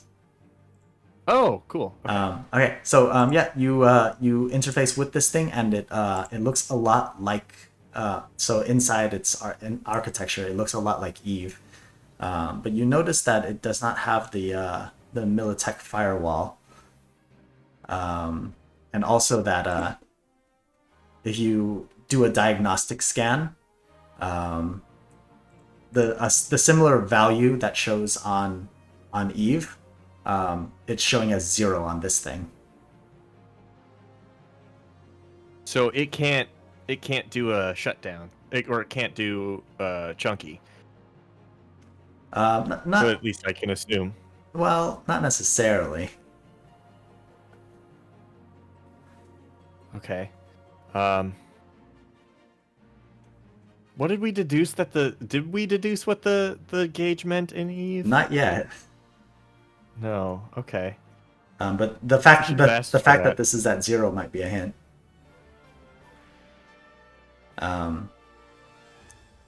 It's like a cast bar. Um, No. You can't. That'd be cheating. Yeah. Okay. I'm Do I have any actions left? well, let's say okay, let's say no, just because we need to end this before, because I know you need to go and Nick needs to go.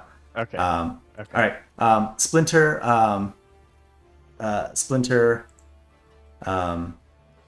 decidedly says this thing is too dangerous. It needs to go, and he's going to make a martial arts attack on it, and it hits. So he's gonna roll brawling. Of course it does. It's Splinter. So Kane, as you hold it, you can feel a lot of that force actually go into you. It doesn't do any damage, but you can feel Splinter's mighty force as he punches this thing, and like awful cracking sounds can be heard as bones break, and you realize whatever this thing is, it's as frail as Eve is. And yeah, it goes unconscious and goes down.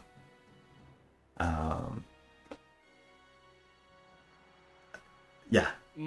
Child violence. Listen, this thing isn't a normal child. It's dangerous. Well, now it's unconscious, so. Actually, sunset roll for medicine. I thought I did that. Well, no, roll again to check this thing's vitals.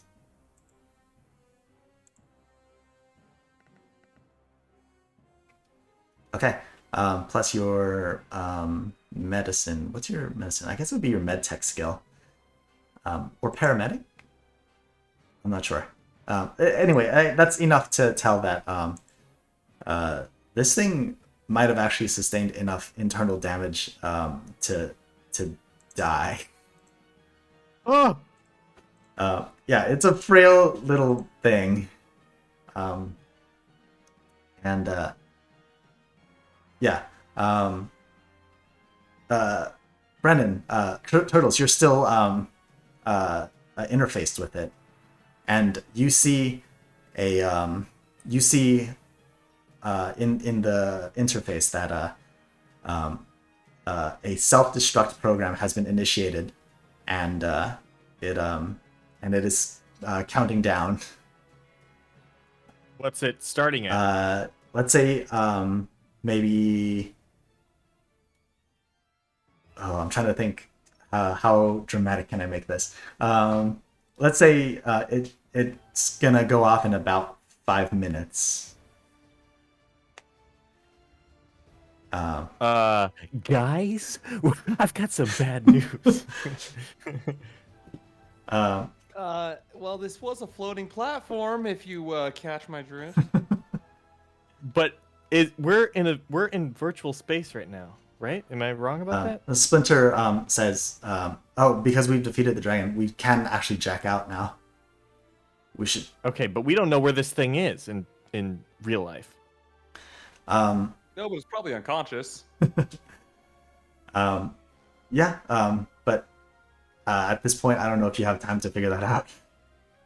Oh man. Okay. Well, the thing's about to blow. We've got 5 minutes. Everyone, jack out and get out of your immediate area, wherever you are, Master Splinter.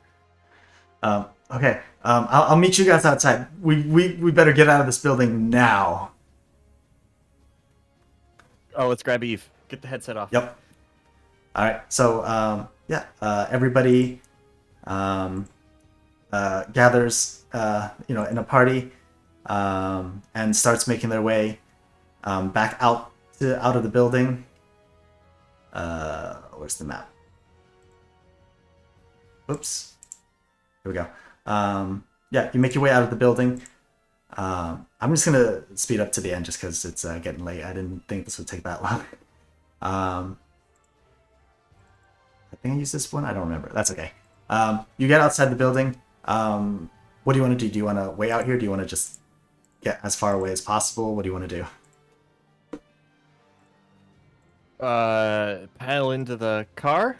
Okay. Oh, and Master Splinter is with you as well. Is there room in the car? Yeah. He's got, since it's got like a 4-door sedan, it can fit all 4 of you and Eve comfortably. Bail! Yeah, get in the car. Get in the car. All right. As you drive away, in the rear view mirror, you see a gigantic explosion off the top of the Square-Enix building. Oh my god! Absolutely, like decimating the building, and like almost like vaporizing like the top part of it. Holy crap! But you guys have gotten away safely. So what do you do now? We're literally walking with a bomb.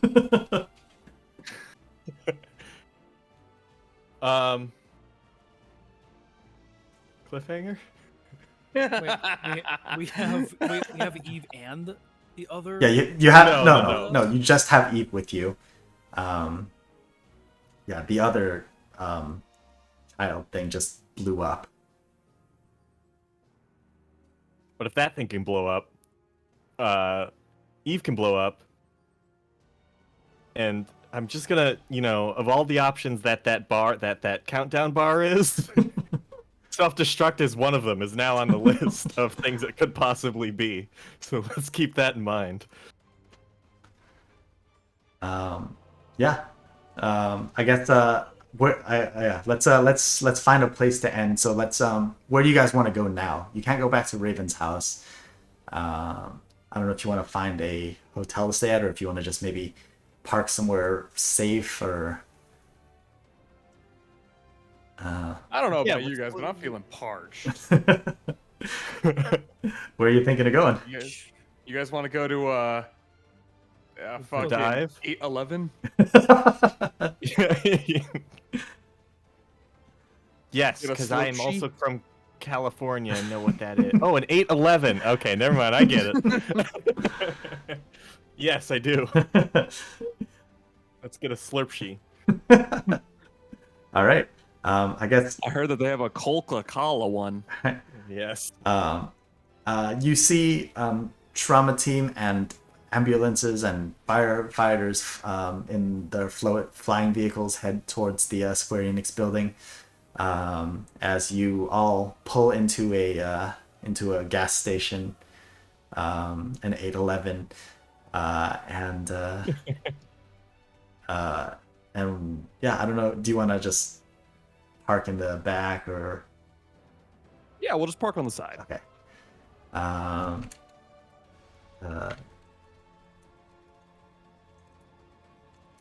Yeah. So I guess do you want to discuss a little bit before we end, or do you want to just say that for next time?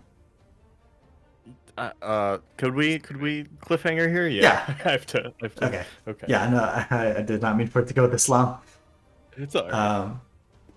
Okay. So we'll cliffhanger it there, and I guess next time when we do the recap, we'll also discuss what to do next.